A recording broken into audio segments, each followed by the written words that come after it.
Okay. Hi friends, welcome to PGR academy. So మనం భాగవతంలో భాగంగా డిఫరెంట్ స్కందాల గురించి డిస్కస్ చేసుకుంటూ వస్తూ ఉన్నాం. ఇప్పటికే అష్టమ స్కందాలు అంటే 8 స్కందాల గురించినటువంటి సమాచారాన్ని చాలా వివరంగా డిస్కస్ చేయడం జరిగింది. ఈరోజు మరొక ముఖ్యమైనటువంటి స్కందం గురించి ఇవాల్టి క్లాస్లో మనం డిస్కస్ చేయబోతా ఉన్నాం. సో ఈరోజు మనం డిస్కస్ చేయబోయేటువంటి స్కందం ఏంటనేసి అంటే 9వ స్కందము. దాన్నే ఇక్కడ మనము నవమ స్కందము అని చెప్పి మనం అయితే ఇక్కడ చెప్తామండి.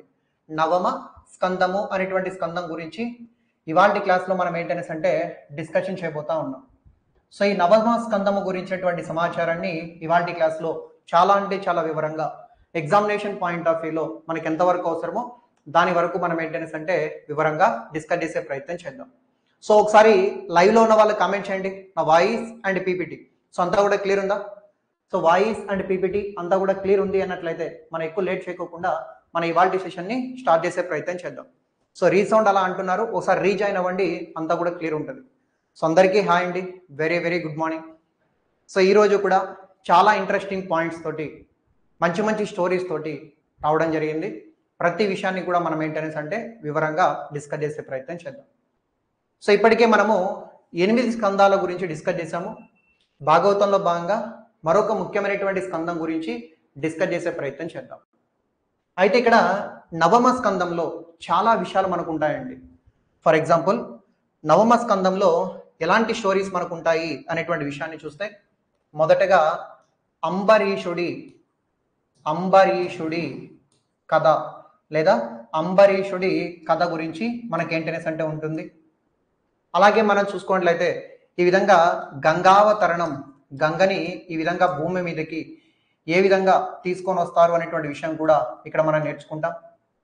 అలాగే మనం చూసుకున్నట్లయితే రామావతారం, రాముడి యొక్క అవతారం గురించి కూడా మనం మెయింటెనెన్స్ అంటే ఇక్కడ నేర్చుకుంటాం. ఇంకా మనం చూసుకున్నట్లయితే ఇక్కడ ఏం చూస్తామంటే పరశురాముడి యొక్క చరిత్రను గురించి కూడా అండ్ అతని యొక్క కోపాన్ని గురించి కూడా ఈ యొక్క నవమ స్కందంలో మనం మెయింటెనెన్స్ అంటే ఇక్కడ తెలుసుకుంటాం. ఇంకా మనం చూసుకున్నట్లయితే మోస్ట్ ఇంపార్టెంట్ ఈ విధంగా మనకు మరొకటి ఉంటుందన్నమాట, దుష్యంతుడు అండ్ శకుంతల. దుష్యంత అండ్ శకుంతలకి సంబంధించినటువంటి స్టోరీ కూడా మనకి ఇక్కడే ఉంటుంది.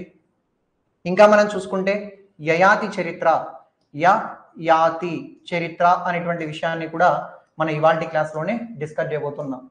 ఈరోజు కూడా అబ్జల్యూట్ సినిమా స్టోరీ లాగే ఉంటాయి ప్రతిదీ కూడా.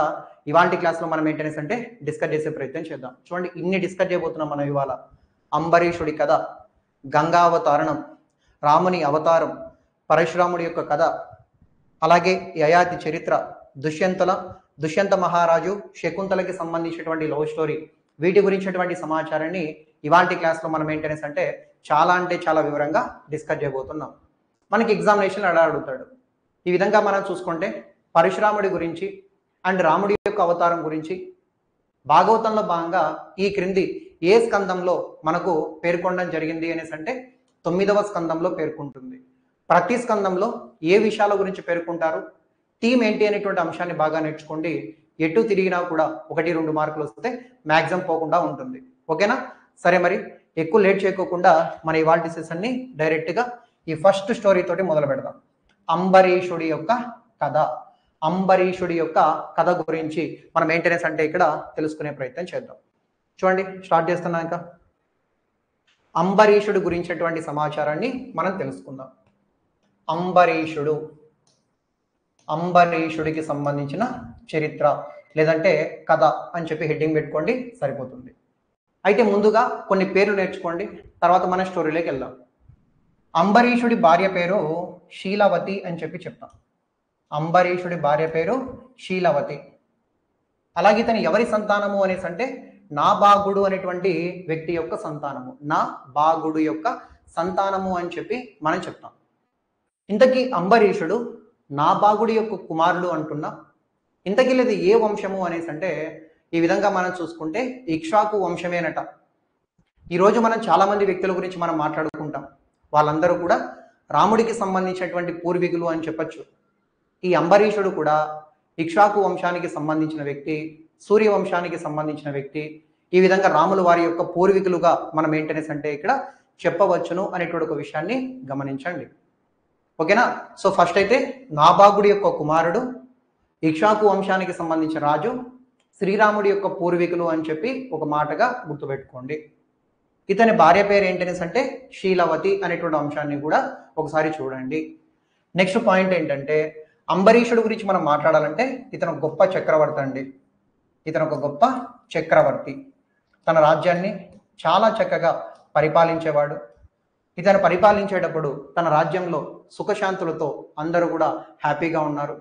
రాజ్యం మొత్తం కూడా సుసంపన్నమైనటువంటి రాజ్యంగా విరసిల్లుతూ ఉంది. అంతా కూడా బాగానే ఉంది. సో ఒక గొప్ప చక్రవర్తి అని చెప్పి మనం ఏంటనేసి అంటే ఇక్కడ చెప్పవచ్చు అనేటువంటి ఒక విషయాన్ని గమనించాలి. ఇంకా మనం చూసుకుంటే ఇతను విష్ణు భక్తుడు అండి. చాలా చాలా గొప్ప విష్ణు భక్తుడు అని చెప్పి మనం ఏంటనేసి అంటే చెప్తాం. చాలా గొప్ప విష్ణు భక్తుడు, శ్రీహరి భక్తుడు లేదా విష్ణు భక్తుడు అని చెప్పి చెప్తాం. ఎంత భక్తుడు అంటే చాలా చాలా అంటే చాలా అని చెప్తాం కదా, చాలా పరమ భక్తుడుగా విష్ణువుకి ఉంటాడు అని చెప్పి చెప్తాం. ఇతని భక్తికి మెచ్చి సాక్షాత్తు ఈ శ్రీ మహావిష్ణువు తన సుదర్శన చక్రాన్ని కూడా ఒక సందర్భంలో ఏంటనేసి అంటే తనని కాపాడడానికి ఉపయోగిస్తాడంట.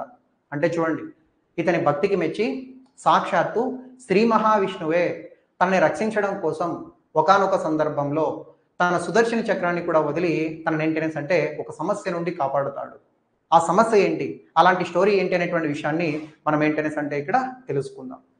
అయితే ఒకసారి అంబరీషుడు ఏం చేస్తాడంటే ఒక యజ్ఞాన్ని చేస్తాడు. ఇంకా రాజులు ఏం చేస్తూ ఉంటారు, యుద్ధాలు చేస్తారు లేదంటే యజ్ఞాలు చేస్తూ ఉంటారు. ఈ విధంగా అంబరీషుడు కూడా ఒక పెద్ద యజ్ఞాన్ని తలపెట్టాడు. ఆ యజ్ఞంలో భాగంగా తను ఏంటనేసి అంటే ఈ విధంగా మనం చూసుకున్నట్లయితే ఒక వ్రతాన్ని చేస్తూ ఉన్నాడు. ఆ యజ్ఞ సమాప్తిలో భాగంగా ఒక వ్రతాన్ని చేస్తున్నాడు. ఆ వ్రతాన్ని ద్వాదశి వ్రతము అని చెప్పి చెప్తాం. ద్వాదశి వ్రతము అని చెప్పి మనం ఏంటనేసి అంటే చెప్తాం. సో ఈ విధంగా అంబరీషుడు ఒక యజ్ఞాన్ని నిర్వహించాడు. ఆ యజ్ఞంలో భాగంగా ఒక వ్రతాన్ని నిర్వహించాడు.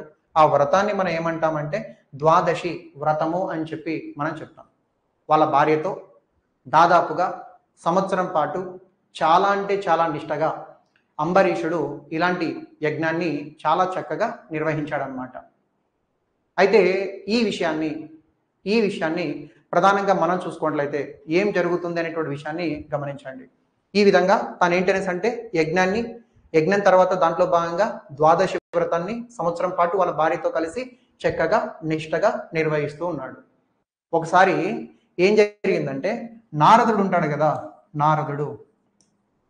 ఈ నారదుడు ఏం చేశాడంటే ఇంద్రుడి దగ్గరికి వెళ్ళాడు. నారదుడు ఇంద్రుడి దగ్గరికి ఏంటనేసి అంటే వెళ్ళాడట.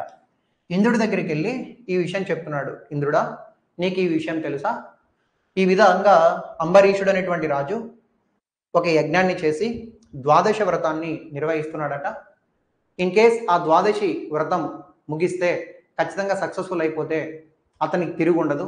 మేబీ నీకన్నా కూడా గొప్పవాడైపోతాడేమో అన్నట్లుగా, గొప్ప రాజుగా పేరు పొందుతాడేమో అన్నట్లుగా నారదుడు ఇంద్రుడికి ఏంటనేసి అంటే చెప్తాడంట.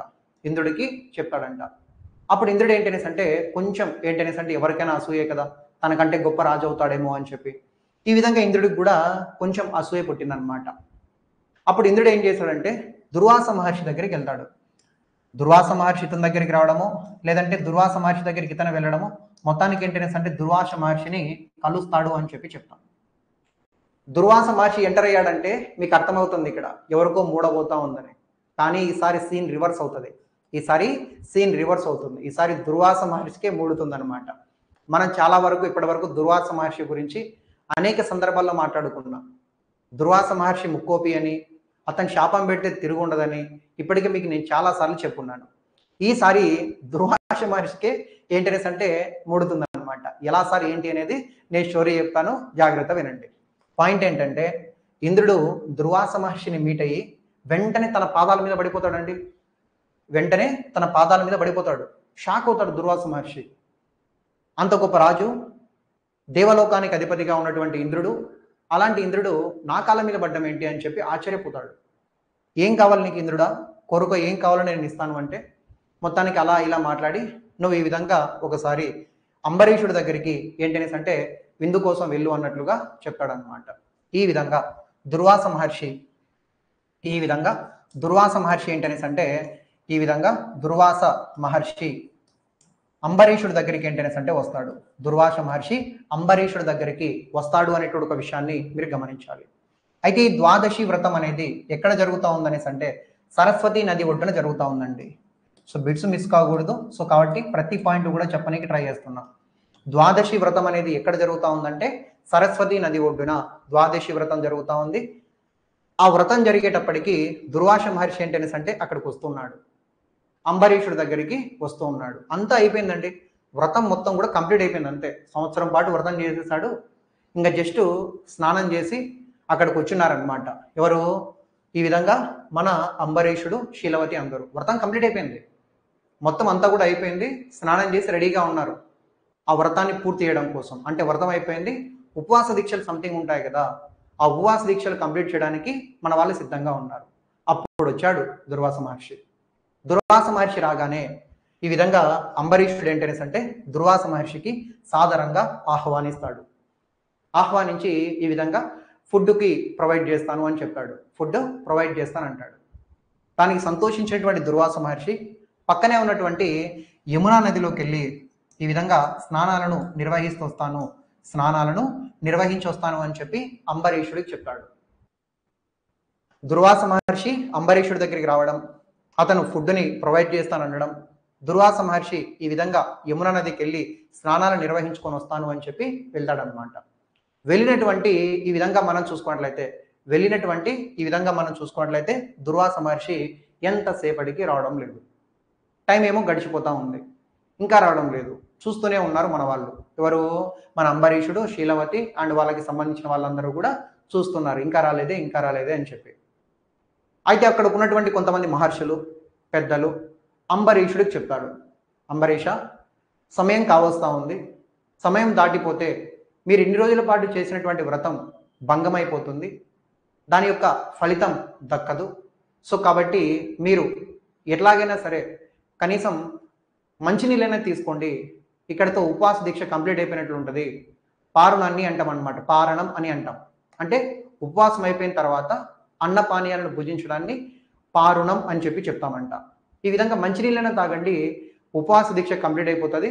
అక్కడితో మీరు చేసిన వ్రతానికి ఒక మెయింటెనెన్స్ అంటే మంచి జరిగే అవకాశం ఉంటుంది అని చెప్పి అక్కడ ఉన్నటువంటి మహర్షులు, పెద్దలు అందరూ కూడా అంబరీషుడు చెప్తారు. అంబరీషుడు నో, నెవ్వర్, అసలు ఎలా సాధ్యం అవుతుంది? మా ఇంటికి ఒక అతిథి వచ్చాడు. అతిథి రాకముందే నేను ఇలా భోజనాలు కానీ నీళ్లు కానీ తాగడం వల్ల అతనికి కోపం వస్తుంది. సో అని చెప్పి నో అంటాడు.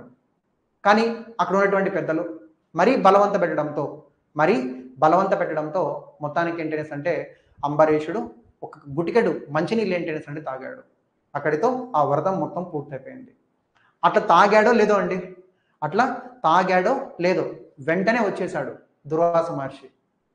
దుర్వాస మహర్షి వచ్చి వాళ్ళ నీళ్లు తాగడానికి గమనించి కోపంతో ఊగిపోతున్నాడు. అలా ఎలా చేస్తావు?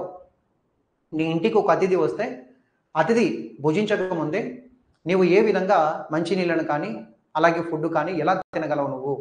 సో నువ్వు చేసింది చాలా పాపము అని చెప్పి కోపంతో ఊగిపోతాడు దుర్వాస మహర్షి. వెంటనే దుర్వాస మహర్షి తన జడల నుండి ఒక కృత్యని సృష్టించాడు. కృత్య అంటే నథింగ్ బట్ ఒక రాక్షసుణ్ణి సృష్టించాడనమాట. వెంటనే దుర్వాస మహర్షి తన జడల నుండి ఒక రాక్షసుడిని సృష్టించి ఏంటనేసి అంటే అంబరీషుడి మీదకి పంపాడు అనమాట. వెంటనే అంబరీషుడు పెద్ద రాజు కదా, తన దగ్గర కూడా చతురంగ బలాలు ఉంటాయి కదా, సైన్యం అది ఉంటుంది కదా. సైన్యం అంతా కూడా కృత్యను చంపాలని చెప్పి సిద్ధమవుతుంది. అప్పుడు అంబరీషుడు ఏం చెప్తాడంటే, ఎవ్వరూ రావద్దు, నేను చూసుకుంటాను అని చెప్పి అంబరీషుడు ఒక్కడే ముందుకొచ్చి ఏం చేస్తాడంటే శ్రీ మహావిష్ణువుని ప్రార్థిస్తాడు అని చెప్పి మనం ఏంటనేసి అంటే చెప్తాం. ఏమాత్రం భయపడడం లేదు. కృత్య అనేటువంటి రాక్షసుడు ముందుకొచ్చాడు, చాలా పెద్దగా ఉంటాడు. అంబరీషుడు దుర్వాస మహర్షి యొక్క శాపాల గురించి, అతని కోపం గురించి తెలుసు, అయినప్పుడు కూడా ఏమాత్రం భయపడడం లేదు. వచ్చి నిలబడుకొని శ్రీ మహావిష్ణువుని ప్రార్థించాడు. వెంటనే శ్రీ మహావిష్ణువు ఇదంతా గమనిస్తూ తన సుదర్శన చక్రంతో ఏం చేశాడంటే ఈ విధంగా కృత్యను సంహరించాడు. ఎవరు సంహరించింది? శ్రీ మహావిష్ణువు ఈ విధంగా తన సుదర్శన చక్రంతో కృత్యని అనేటువంటి రాక్షసుణ్ణి సంహరించాడు. సంహరించడమే కాకుండా దుర్వాస మహర్షిని వెంటాడిందనమాట. అది దుర్వాస మహర్షిని వెంటాడింది, కృత్యని చంపేసింది, సుదర్శన చక్రం చంపేసింది. తర్వాత దుర్వాస మహర్షిని వెంటాడుతూ ఉంది ప్రాణాలు తీయడం కోసం. ఆ తర్వాత దుర్వాస మహర్షి వెంటబడతా ఉంది సుదర్శన చక్రం. ఎక్కడికి పోతే అక్కడికి వస్తానే ఉంది. దాని నుండి ఎలా కాపాడుకోవాలో తనకు అర్థం కావడంలే. ఏకంగా ఎక్కడికి వెళ్ళాడంటే బ్రహ్మలోకానికి వెళ్ళాడు. ఎక్కడికి వెళ్ళాడు? బ్రహ్మలోకానికి ఏంటనేసి అంటే వెళ్ళాడు. అక్కడ బ్రహ్మ దగ్గరికి వెళ్ళి మీరే నన్ను కాపాడాలి అని చెప్తే, నా వల్ల కాదు, నువ్వు ఈ విధంగా చూసుకున్నట్లయితే శివుడి దగ్గరికి వెళ్ళు, కైలాసానికి వెళ్ళు, శివుడు ఉంటాడు, శివుడి దగ్గరికి వెళ్ళు, శివుడు ఏమైనా చేస్తాడేమో అంటాడు. తర్వాత దుర్వాస మహర్షి బ్రహ్మలోకం నుండి కైలాసానికి వెళ్ళాడు, కైలాసలోకానికి. అక్కడ శివుడు ఉంటాడు. శివుడు కూడా దీన్ని ఏమీ చేయలేడు. ఎందుకంటే నువ్వు విష్ణు భక్తుల్ని ఇలా ఏంటనేసి అంటే తెలిసి తెలియక విష్ణు భక్తుని నువ్వు ఏంటనేసి అంటే నిందించావు, అనవసరంగా శపించావు, నీకు జరగాల్సిందే అన్నట్లుగా నేను కూడా ఏం చేయలేను, నువ్వు విష్ణుమూర్తి దగ్గరికే వెళ్ళు అని చెప్పాడు. తర్వాత విష్ణు లోకానికి వెళ్తాడు. అక్కడ విష్ణు దగ్గరికి వెళ్ళి క్షమించండి, తప్పు జరిగిపోయింది నా వల్ల, నీవే నన్ను కాపాడాలి, నీ సుదర్శన చక్రాన్ని వెనక్కి తీసుకో అని చెప్పి విష్ణుమూర్తిని అడుగుతాడనమాట మన దుర్వాస మహర్షి. చూడండి, మొత్తానికి ఈ విధంగా మనం చూసుకున్నట్లయితే దుర్వాస మహర్షి విష్ణుమూర్తి దగ్గరికి వెళ్ళి ప్రాధాయపడతాడు. అయినా కూడా విష్ణుమూర్తి నేనేమీ చేయలేను, దీనికి పరిష్కార మార్గం ఒకటే, నువ్వు నీ తప్పును తెలుసుకొని ప్రాయచిత్తపడి అంబరీషుడి దగ్గరికి వెళ్ళి క్షమాపణ కోరు, సుదర్శన చక్రం నుండి నిన్ను నువ్వు కాపాడుకోవచ్చు అని చెప్పాడు. అన్నీ తిరిగి బ్రహ్మలోకము, కైలాసలోకము, విష్ణులోకము అన్నీ కూడా తిరిగి ఫైనల్గా అంబరీషుడి దగ్గరికి వచ్చాడు.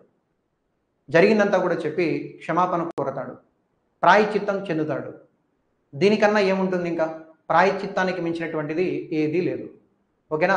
రియలైజేషన్ అంటాం అనమాట. అన్నిటికన్నా ఉండాల్సింది మనిషికి రియలైజేషన్. ఇక్కడ తను రిలీజ్ అవుతాడు. మొత్తానికి ఏంటనేసి అంటే అంబరీషుడి నుండి ఆ సుదర్శన చక్రాన్ని నుండి కాపాడుకొని తర్వాత తనకి సంబంధించినటువంటి ఆ వ్రతాన్ని మొత్తాన్ని కూడా కంప్లీట్ అయిపోయిన తర్వాత తనని ఆశీర్వదించి ఆ వ్రతాన్ని మొత్తాన్ని కూడా పూర్తి చేయడం జరిగింది అని చెప్పి మనమైతే ఇక్కడ చెప్తాం అనమాట. ఇది అంబరీషుడి యొక్క చరిత్ర. మనకు చాలా సినిమాల్లో కానీ యూట్యూబ్ వీడియోస్లో కానీ చాలా చోట్ల నేను చెప్పినటువంటి ప్రతి విషయాలు కూడా ఉంటాయి, ఒకసారి చూడొచ్చు. సో ఈ విధంగా అంబరీషుడి యొక్క కథ గురించి మనకు ఏ స్కందంలో ఉంటుంది అనేసి అంటే మీరైతే ఇక్కడ గుర్తుపెట్టుకోండి, 9వ స్కందము, 9వ స్కందము అని చెప్పి మనం ఏంటనేసి అంటే ఇక్కడ చెప్పుకుంటాం అనేటువంటి ఒక విషయాన్ని గమనించాలి. శపించలేదండి, ఫైనల్గా ఏంటనేసి అంటే ఈ విధంగా దుర్వాస మహర్షి అన్ని కూడా రిలీజ్ అయిపోయి తనని ఆశీర్వదించి ఏంటనేసి అంటే వెళ్ళిపోతాడు అక్కడి నుంచి అని చెప్పి మనం ఏంటనేసి అంటే చెప్తాం అనమాట. ఇది అంబరీషుడి యొక్క కథ. ఫైనల్గా దీన్ని బట్టి మీకు ఒకటి అర్థమై ఉంటుంది, ఏంటనేసి అంటే దైవభక్తి అన్నిటికీ వెనకనే అనేటువంటి విషయం దీని ద్వారా మీకు అర్థమవుతుంది. ఎంత గొప్పవాడైనా సరే దైవభక్తి ముందు తల దించాల్సిందే అనే దానికి అంబరీషుడి యొక్క కథ మనకు పర్ఫెక్ట్ ఎగ్జాంపుల్ అనమాట. సో కాబట్టి ప్రతి ఒక్కరికి కూడా ఈ విధంగా దైవభక్తి ఉంటే ఎంత మంచి జరుగుతుందనేటువంటి స్టోరీని అంబరీషుడి దగ్గర మనం తెలుసుకోవచ్చు. The story of Ambarisha and rishi Durvasa Maharshi అని చెప్పి ఒక చిన్న స్టోరీ మనకి ఏంటనేసి అంటే ఇక్కడ ఉంటుందన్నమాట. ఇక్కడ వరకు నేర్చుకోండి, సరిపోతుంది. ఇదండి ఓవరాల్గా మనం చూసుకుంటే అంబరీషుడు అండ్ శీలవతికి సంబంధించినటువంటి స్టోరీ, దాంట్లో ఉన్నటువంటి పాయింట్.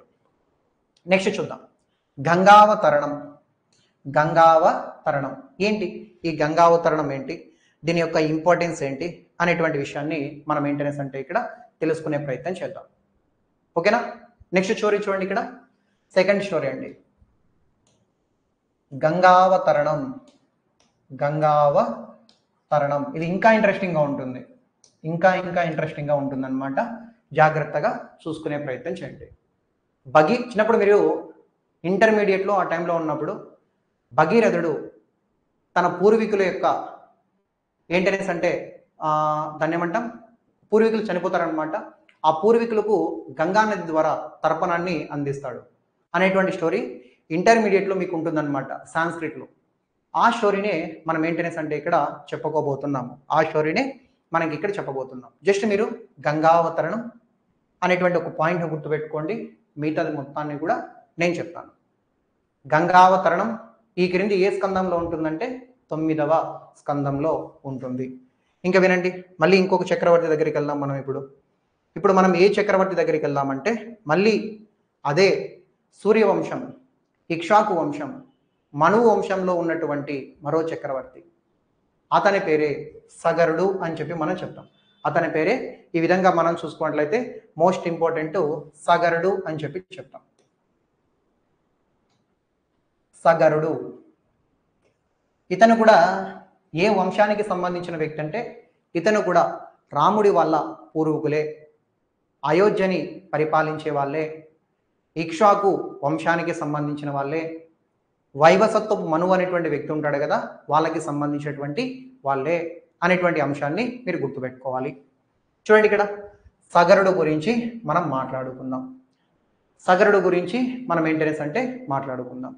చూడండి, సగరుడు ఇక్ష్వాకు లేదా మను సంబంధించినటువంటి వాళ్ళు అని చెప్పి మనం చెప్తాం. ఇక్ష్వాకు వంశం అనేసి గుర్తుపెట్టుకోండి చాలు, మనువు యొక్క వారసులు అని చెప్పి గుర్తుపెట్టుకోండి చాలు. సగరుడు గురించి మనం మాట్లాడతాం. సగరుడు కూడా గొప్ప రాజు అన్నమాట. రాజులు ఏం చేస్తారని చెప్పాను, అయితే యజ్ఞాలు లేదంటే యుద్ధాలు ఈ రెండు చేస్తూ ఉంటారు. ఇతను కూడా ఈ విధంగా మనం చూసుకున్నట్లయితే ఒకసారి ఒక యాగాన్ని నిర్వహించాడు. ఆ యాగాన్నే అశ్వమేధ యాగము అని చెప్పి చెప్తాం. అశ్వమేధ యాగం అనేటువంటి ఒక పేరుతో ఒక యాగాన్ని నిర్వహించాడు. సగరుడు ఒక యాగాన్ని నిర్వహించాడు. ఆ యాగాన్ని అశ్వమేధ యాగము అని చెప్పి చెప్తాం. ఇంకా తెలుసు కదా, అశ్వమేధ యాగం అంటే అశ్వాన్ని వదులుతారు. ఆ అశ్వం ఎంత దూరం అయితే వెళ్తుందో వెళ్ళినంత దూరం ఆ రేడియస్ పరిధిలో ఉన్నటువంటి మొత్తం కూడా వాళ్ళ రాజ్యంలో భాగమైపోతుంది. మధ్యలో ఎవరైనా అశ్వాన్ని ఆపితే వాళ్ళని చంపైనా సరే ఆ రాజ్యాన్ని ఆక్రమిస్తూ ఉంటారు. దాన్నే అశ్వమేధ యాగము అని చెప్పి కూడా మనం చెప్పుకుంటాం. సగరుడు అశ్వమేధ యాగాన్ని నిర్వహిస్తూ ఉన్నాడు. అయితే ఒకసారి ఏం జరిగిందంటే సగరుడు నిర్వహిస్తున్న అశ్వమేధ యాగంలో భాగంగా ఆ అశ్వాన్ని ఒక వ్యక్తి దొంగలించాడు. ఎవరు దొంగలించారంటే ఇంద్రుడు దొంగలించాడు. ఇంద్రుడు దాన్ని ఏంటనేసి అంటే అపహరించాడు లేదా దొంగలించాడు అని చెప్పి చెప్తాం. చూడండి, సగరుడు నిర్వహిస్తున్న అశ్వమేధ యాగంలో భాగంగా ఆ అశ్వాన్ని ఇంద్రుడు అపహరించినాడు. అపహరించి ఎక్కడ పెట్టాడు అనేసి అంటే పాతాళ లోకంలో ఉన్న కపిల మహర్షి. చూడండి, ఇక్కడ కనపడుతున్నాడు కదా పెద్ద ఆయన పేరే కపిల మహర్షి అని చెప్పి చెప్తాం.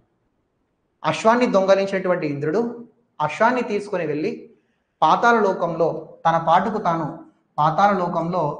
పాటికి తాను తపస్సు చేసుకుంటున్న జపం చేస్తున్నటువంటి కపిల మహర్షి యొక్క ఆశ్రమంలో దాన్ని పెట్టి తన పాటికి తాను వెళ్ళిపోతాడు. మళ్ళీ చెప్పనా, సగరుడు అశ్వమేధ యాగాన్ని నిర్వహిస్తున్నాడు.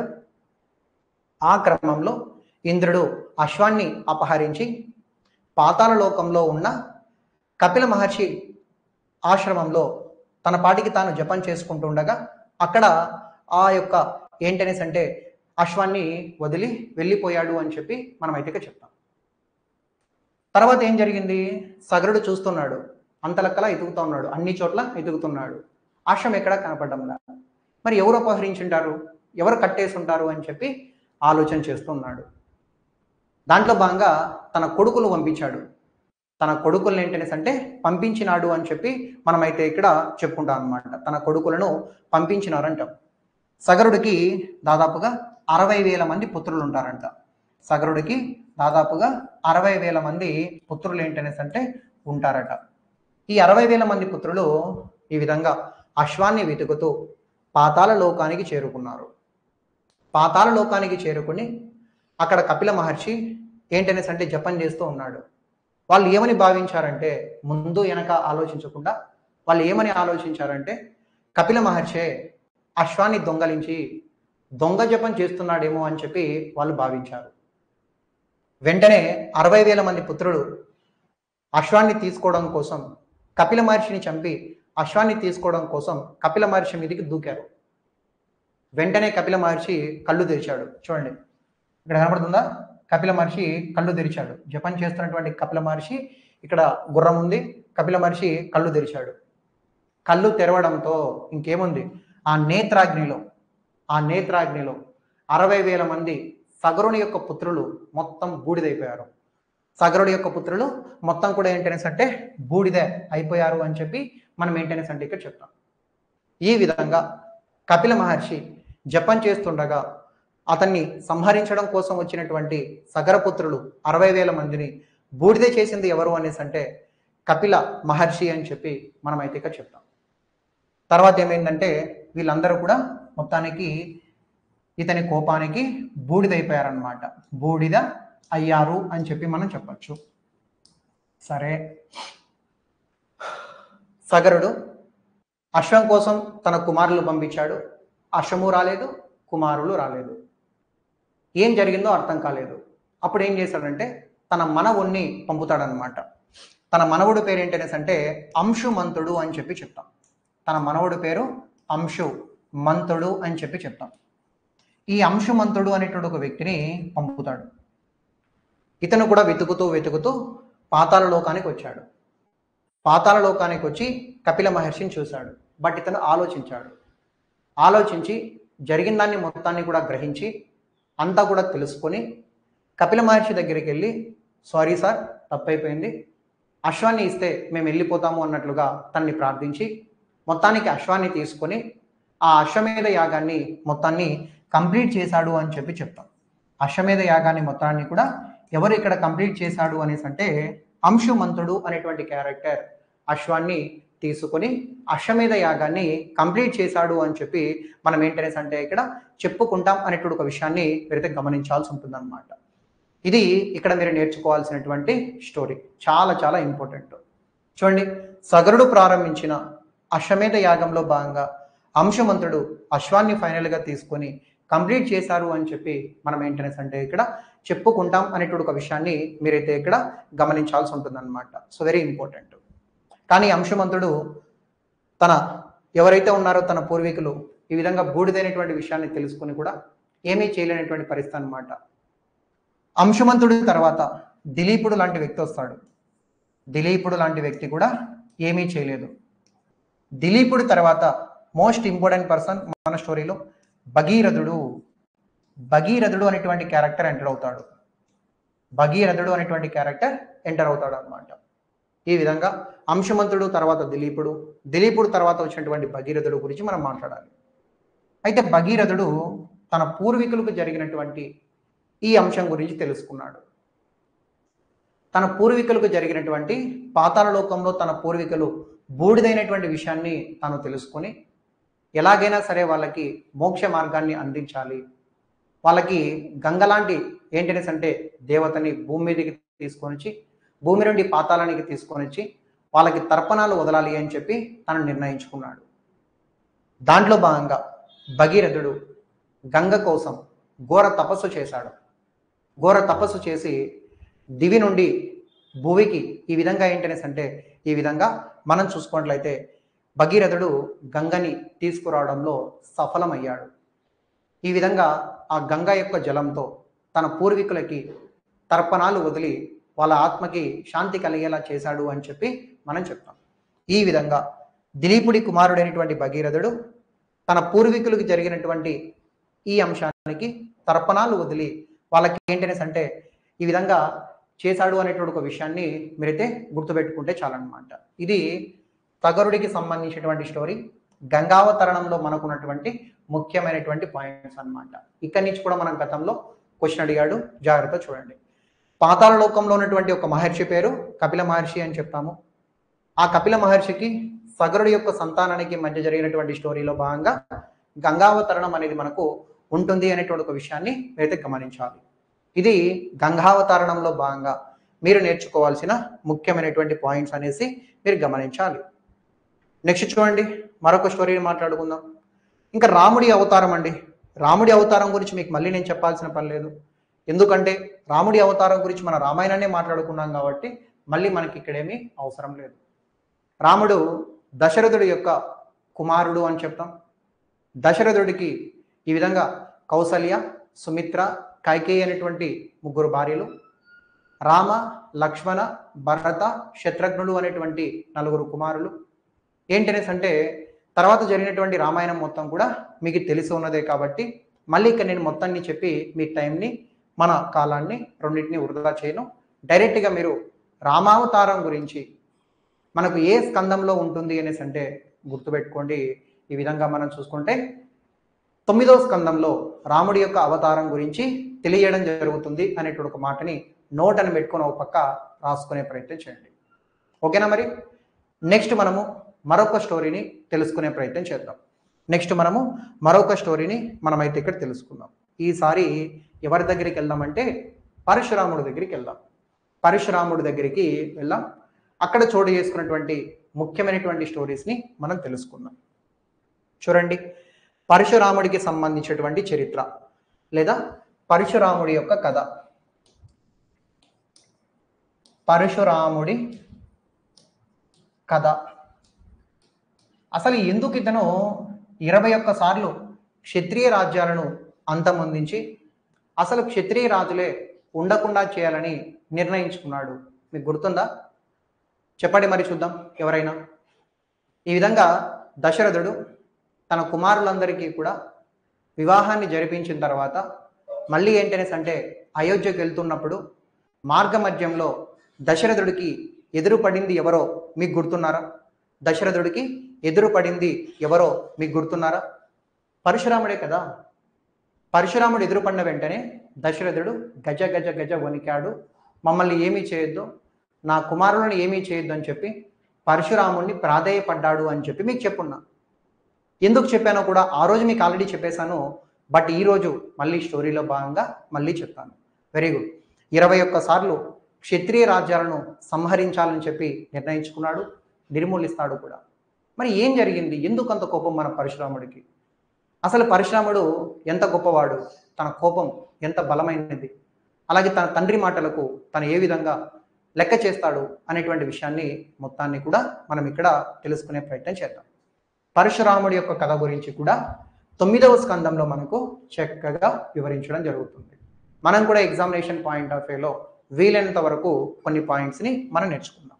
చూడండి, ఒక చిన్న కథని మీకైతే ఇక్కడ నేను చెప్తాను. ఇంతకీ పరశురాముడు ఎవరి సంతానం? జమదగ్ని. జమదగ్ని అంటాం కదా, జమదగ్ని యొక్క సంతానం అన్నమాట. జమదగ్ని అండ్ రేణుక యొక్క సంతానమే పరశురాముడు అని చెప్పి మనం ఏంటనేసి అంటే చెప్తాం. జమదగ్ని రేణుకల యొక్క సంతానమే పరశురాముడు అని చెప్పి మనమైతే ఇక్కడ చెప్పుకుంటాం. జమదగ్ని రేణుకల యొక్క సంతానమే పరశురాముడు. పరశురాముడి యొక్క కథ గురించి మనం ఏంటనేసి అంటే ఇక్కడ తెలుసుకోబోతున్నాం. ఒకసారి ఏం జరిగిందంటే ఒక చిన్న స్టోరీ చెప్తా చూడండి. పరశురాముడు వాళ్ళ నాన్న చెప్పేటువంటి మాటలకి ఎంత ఇంపార్టెన్స్ ఇస్తాడు అనేటువంటి విషయాన్ని మీకు ఇప్పుడు నేను చెప్పబోతున్నా. అంటే తండ్రి మాటని జవదాటనేటువంటి ఒక క్యారెక్టర్గా, తండ్రి మీద అమితమైనటువంటి ప్రేమ ఉన్నటువంటి ఒక క్యారెక్టర్గా పరశురాముణ్ణి మనం ఏంటనేసి అంటే ఇక్కడ చెప్పవచ్చును అనేటువంటి ఒక విషయాన్ని మీరైతే అర్థం చేసుకోవాలి. మరి చూడండి, ఒకసారి ఏం జరిగిందంటే ఈ రేణుక అంటే జమదగ్ని వాళ్ళ భార్య, పరశురాముడు వాళ్ళ తల్లి. రేణుక ఏంటనేసి అంటే ఈ విధంగా సంథింగ్ గంగానదో ఒక సరస్సులోకి స్నానానికి వెళ్ళిందనమాట. ఐ థింక్ గంగానది అనుకుంటాను, subject to the condition check చేయండి. స్నానానికి వెళ్ళింది. అక్కడే ఏంటనేసి అంటే గంధర్వులు ఉండేవాళ్ళు. ఆ గంధర్వులు ఏంటనేసి అంటే అక్కడ జలకాలాడుతూ ఉన్నారంట. రేణుక కూడా ఏంటనేసి అంటే స్నానానికి వెళ్ళింది. అక్కడ ఏంటనేసి అంటే గంధర్వులు జలకాలాడుతూ ఉన్నారు. వాళ్ళని చూస్తూ రేణుక ఏంటనేసి అంటే తనను తాను మైమరిచి చాలాసేపు వాళ్ళని చూస్తూ అక్కడే ఉంది. చాలా సమయం అయిపోయిందండి, ఇంకా ఏంటనేసి అంటే రాలేదు. తర్వాత చాలాసేపటికి రేణుక ఏంటనేసి అంటే వచ్చేసింది, స్నానాన్ని నిర్వహించుకొని అక్కడికి వచ్చింది. జమదగ్నికి ఈ విషయం మొత్తం కూడా తెలిసింది. రేణుక మీద భయంకరమైనటువంటి కోపం వస్తూ ఉంది. వెంటనే తన కుమారులను పిలిచి నీతి తప్పిన తన తల్లి రేణుకని సంహరించండి అని చెప్పి తన కుమారులను పిలిచి ఆజ్ఞాపించాడు. ఎవ్వరూ ముందుకు రాలేదండి, తల్లిని చంపడానికి ఎవ్వరు కూడా ముందుకు రాలేదు. ఒక్కరు వచ్చాడు, అతని పేరే పరశురాముడు. కన్న తల్లిని చంపమని చెప్పి జమదగ్నుడు జమదగ్ని చెప్పగా తన కుమారుల్లో ఏ కుమారుడు కూడా ముందుకు రాలేదు. ఒక్కరు మాత్రమే ముందుకు వచ్చారు. అతని పేరే జమదగ్ని కుమారుడు పరశురాముడు అని చెప్పి మనం ఏంటనేసి అంటే ఇక్కడ చెప్పుకుంటాం అనమాట. సో ఇక్కడ మనం చూసుకుంటే ఒక విషయాన్ని గమనించండి. జమదగ్ని కుమారుడు పరశురాముడు తల్లిని చంపడానికి ముందుకు వచ్చాడు. అప్పుడు జమదగ్ని ఇంకో మాట కూడా చెప్తాడు, నీ తల్లిని చంపడంతో పాటు వీళ్ళను కూడా చంపే, నీ సోదరులను కూడా చంపే, తండ్రి మాట వినని కుమారులు ఉంటే ఎంత పోతే ఎంత అని చెప్పి కుమారులను కూడా చంపే అని చెప్పి చెప్తారనమాట. కుమారులను కూడా చంపమని చెప్పి చెప్తుంది. ఈ విధంగా జమదగ్ని ఏం చెప్తున్నాడు, తల్లిని చంపమని చెప్పాడు. అలాగే ఇక్కడ మనం చూసుకున్నట్లయితే తన మాట వినని తన కుమారులను సైతం చంపమని చెప్పి, తన తోబుట్టులను కూడా చంపమని చెప్పి చెప్పాడు. ఏమీ ఆలోచించకుండా పరశురాముడు తండ్రి మాట జవదాటకుండా తల్లిని అలాగే తన సోదరులను, తమ సోదరులను అందరినీ కూడా ఏంటనేసి అంటే చంపేశాడు. అందరినీ కూడా ఏమిటి అని అంటే చంపేశాడు. జమదగ్నికి పరశురాముడి మీద ఎనలేనటువంటి అభిమానం వచ్చిందనమాట. సో నీ మనసులో ఎంతో బాధ పెట్టుకొని కూడా తల్లిని చంపేశావు, నీ సోదరులను కూడా చంపేశావు, నా మాటకు అంత విలువిచ్చావు కాబట్టి నీకేం వరం కావాలనో కోరుకో అని చెప్పి ఈ విధంగా మనం చూసుకున్నట్లయితే చెప్తారనమాట. వెంటనే పరశురాముడు ఏమంటాడు తెలుసా? పరశురాముడు ఏమంటాడంటే, నా తల్లిని అలాగే నా సోదరులను మళ్ళీ బ్రతికించండి అని కోరుకుంటాడు. ఇంకేముంది, మళ్ళీ ఏంటనేసి అంటే జమదగ్ని ఆ కోరిక నెరవేరుస్తాడు. రేణుక అలాగే మనం చూసుకుంటే ఆ చనిపోయినటువంటి తన సోదరులు మళ్ళీ పుడతారు అని చెప్పి మనం ఏంటనేసి అంటే చెప్తాం. ఇదే స్టోరీ, ఇదే కాకుండా వేరే స్టోరీలో కూడా ఉంటుంది. ఫర్ ఎగ్జాంపుల్, ఆమె ఈ విధంగా ఏంటనేసి అంటే చెరువు దగ్గరికి వెళ్ళి ఏంటనేసి అంటే నీళ్లు తీసుకురావడానికి వెళ్ళిందని, అక్కడ ఉన్నటువంటి గాంధర్లను చూసి మైమరిచిపోయిందని, అది తెలుసుకున్నటువంటి జమదగ్ని తల్లిని చంపని చెప్పడంతో తల్లిని పరశురాముడు చంపేశాడని, సోదరులను చంపలేదని కూడా మనకు స్టోరీ ఉంటుంది. బట్ ఇది మనకు కొంచెం ఫ్యాక్ట్ ఉంటుంది. ఈ విషయాన్ని గమనించండి, సరిపోతుంది. మనకేంటనేసి అంటే సో ఇది మైథాలజీ అంటే మన చరిత్ర, హిందూ సంస్కృతి అని చెప్పి మనం చెప్తాం కదా. కాబట్టి కొంతమంది ఏంటనేసి అంటే కొన్ని దాంట్లో యాడ్ చేస్తూ రాయడము ఇలాంటివన్నీ కూడా చేస్తున్నారు. బట్ మనము అఫీషియల్గా ఉన్నటువంటి కొన్ని మంచి గ్రంథాలు ఏవైతే ఉంటాయో వాటిని తీసుకొని మ్యాక్సిమం మనం ఇక్కడ చేస్తూ ఉన్నాము. వాటిని మీరు మెయిన్గా నేర్చుకున్నా చాలు. మనకేంటి ఫైనల్గా బిట్టు పోకూడదు అంటే ఎగ్జామ్ ఓరియంటేషన్ పాయింట్ ఆఫ్ వ్యూలో ఇక్కడి నుంచి ఏదైనా బిట్ వస్తే అది పోకూడదు. సో కాబట్టి ఆ పాయింట్స్ నేర్చుకొని స్టోరీని జస్ట్ గుర్తుపెట్టుకుంటే చాలు. మొత్తానికి ఈ విధంగా పరశురాముడు జమదగ్ని మీద ఉన్నటువంటి ప్రేమని నిరూపించుకున్నాడు. తండ్రి మీద భక్తి ఎంత ఉందనేటువంటి విషయాన్ని కూడా నిరూపించుకున్నాడు అనేటువంటి విషయాన్ని గమనించాలి. ఇప్పుడు చూడండి, మరొక క్యారెక్టర్ని ఎంటర్ చేయబోతున్నా. ఒక విలన్ క్యారెక్టర్ని మీకు ఇక్కడ ఎంటర్ చేయబోతున్నా. హయ వంశానికి సంబంధించిన ఒకరుంటాడు. అతని పేరే కార్తీయ వీర్యార్జున అని చెప్పి చెప్తాం. కార్తీయ వీర్యార్జున అని చెప్పి మనం ఏంటనేసి అంటే ఇక్కడ చెప్పుకుంటాం. హయ వంశానికి సంబంధించినటువంటి ఒక వ్యక్తి కార్తీయ వీర్యార్జునుడు అని చెప్పి మనం చెప్తాం. మామూలు వ్యక్తి కాదండి ఇతను. ఇతనికి ప్రధానంగా మనం చూసుకున్నట్లయితే 1000 చేతులు ఉంటాయి. 1000 చేతులు ఏంటనేసి అంటే ఉంటాయి అని చెప్పి కూడా మీరు గమనించాల్సి ఉంటుంది. ఈ విధంగా కార్తీయ వీర్యార్జునుడికి 1000 చేతులు, సంథింగ్ 100నో 1000నో మొత్తానికి ఏంటనేసి అంటే చాలా చేతులు ఏంటనేసి అంటే ఉంటాయన్నమాట. దాదాపుగా మనం చూసుకుంటే 1000 చేతులు ఏంటనేసి అంటే ఉంటాయి అని చెప్పి మనం చెప్తాం. ఎంత గొప్పోడంటే ఇతను ఒకసారి రావణాసురుడితోనే యుద్ధం చేశాడంట. రావణాసురుడితోనే యుద్ధాన్ని చేసి రావణాసురుడిని సైతం ఏంటనేసి అంటే ఓడించాడంట. రావణాసురుడిని సైతం ఓడించినటువంటి ఘనత కార్తీయ వీర్యార్జునుడిది అని చెప్పి మనం ఏంటనేసి అంటే ఇక్కడ చెప్తాం. అయితే ఇతనికి అంత బలము, 1000 చేతులు ఎవరి యొక్క ఆశీస్సులతోటి వచ్చాయి అని చెప్పి అడిగితే దత్తాత్రేయుడు అని చెప్తామండి. దత్తాత్రేయుడు యొక్క ఆశీస్సులతోటి ఏంటనేసి అంటే వచ్చినాయి అని చెప్తాం. ఇతనికి ఈ వరాన్ని ఇచ్చింది ఎవరు అనేసి అంటే దత్తాత్రేయుడు అనేటువంటి వారు హయ వంశానికి సంబంధించిన కార్తీయ వీర్యార్జునుడికి ఇలాంటి ఒక వరాన్ని ఇచ్చినారు అని చెప్పి చెప్తాం. ఒకసారి ఏం జరిగింది చెప్పనా, ఒక చిన్న స్టోరీ చెప్తాను చూడండి. మనం వద్దాం ఈ జమదగ్నికి ఇతనికి మధ్య జరిగిన సంఘటనలోకి మనం వద్దాం. ఫైనల్గా ఇక్కడ గుర్తుపెట్టుకోండి, హైహయ వంశానికి సంబంధించిన కార్తవీర్యార్జునుడికి రావణాసురుడికి మధ్య కూడా ఒకసారి యుద్ధం జరిగిందంట. ఏదో ఒక సరస్సు అనుకోండి, రేవా అనేటువంటి సరస్సుని అనుకోండి కాసేపు. రేవా అనేటువంటి నది ఏంటనేసి అంటే కాసేపు దీన్నే నది అనుకోండి నా కోసం. ఇక్కడ ఏంటనేసి అంటే నీరు ఇటు నుంచి ఇలా పారుతూ ఉందన్నమాట, ఇలా పారుతూ ఉంది. ఇక్కడ రావణాసురుడు ఏంటనేసి అంటే ఉన్నాడు, ఇక్కడ కార్తవీర్యార్జునుడు ఏంటనేసి అంటే ఉన్నాడు. ఏం జరిగిందంటే కార్తవీర్యార్జునుడు నీరు ఇలా ప్రవహిస్తూ ఉంది, ఏంటనేసి అంటే ఇక్కడ స్నానం చేస్తూ ఉన్నాడు కార్తవీర్యార్జునుడు. తన 1000 చేతులు ఉన్నాయి కదా, ఆ 1000 చేతులతో నీళ్లను అడ్డపెట్టాడు. ఇలా ఏంటనేసి అంటే స్నానం చేస్తూ 1000 చేతులతో నీళ్లను అడ్డు పెట్టేశాడు. ఆ నీళ్ళు ఏంటనేసి అంటే ఇలా వెనకలికి పోవడం లేదు. వెనక పక్క ఎవరు స్నానం చేస్తున్నారంటే రావణాసురుడు స్నానం చేస్తున్నాడట.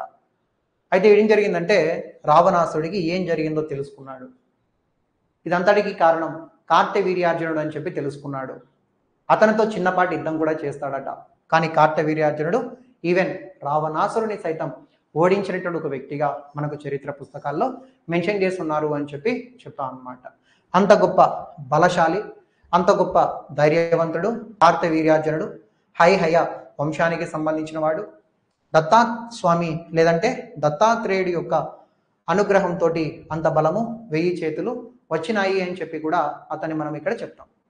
అలాంటి వ్యక్తికి మన జమదగ్ని పరశురాముడికి సంబంధించి ఏంటి గొడవ అనేటువంటి విషయాన్ని మనం ఇక్కడ తెలుసుకుందాం. ఒకసారి జమదగ్ని ఆశ్రమంలో కామధేను ఉంటుంది.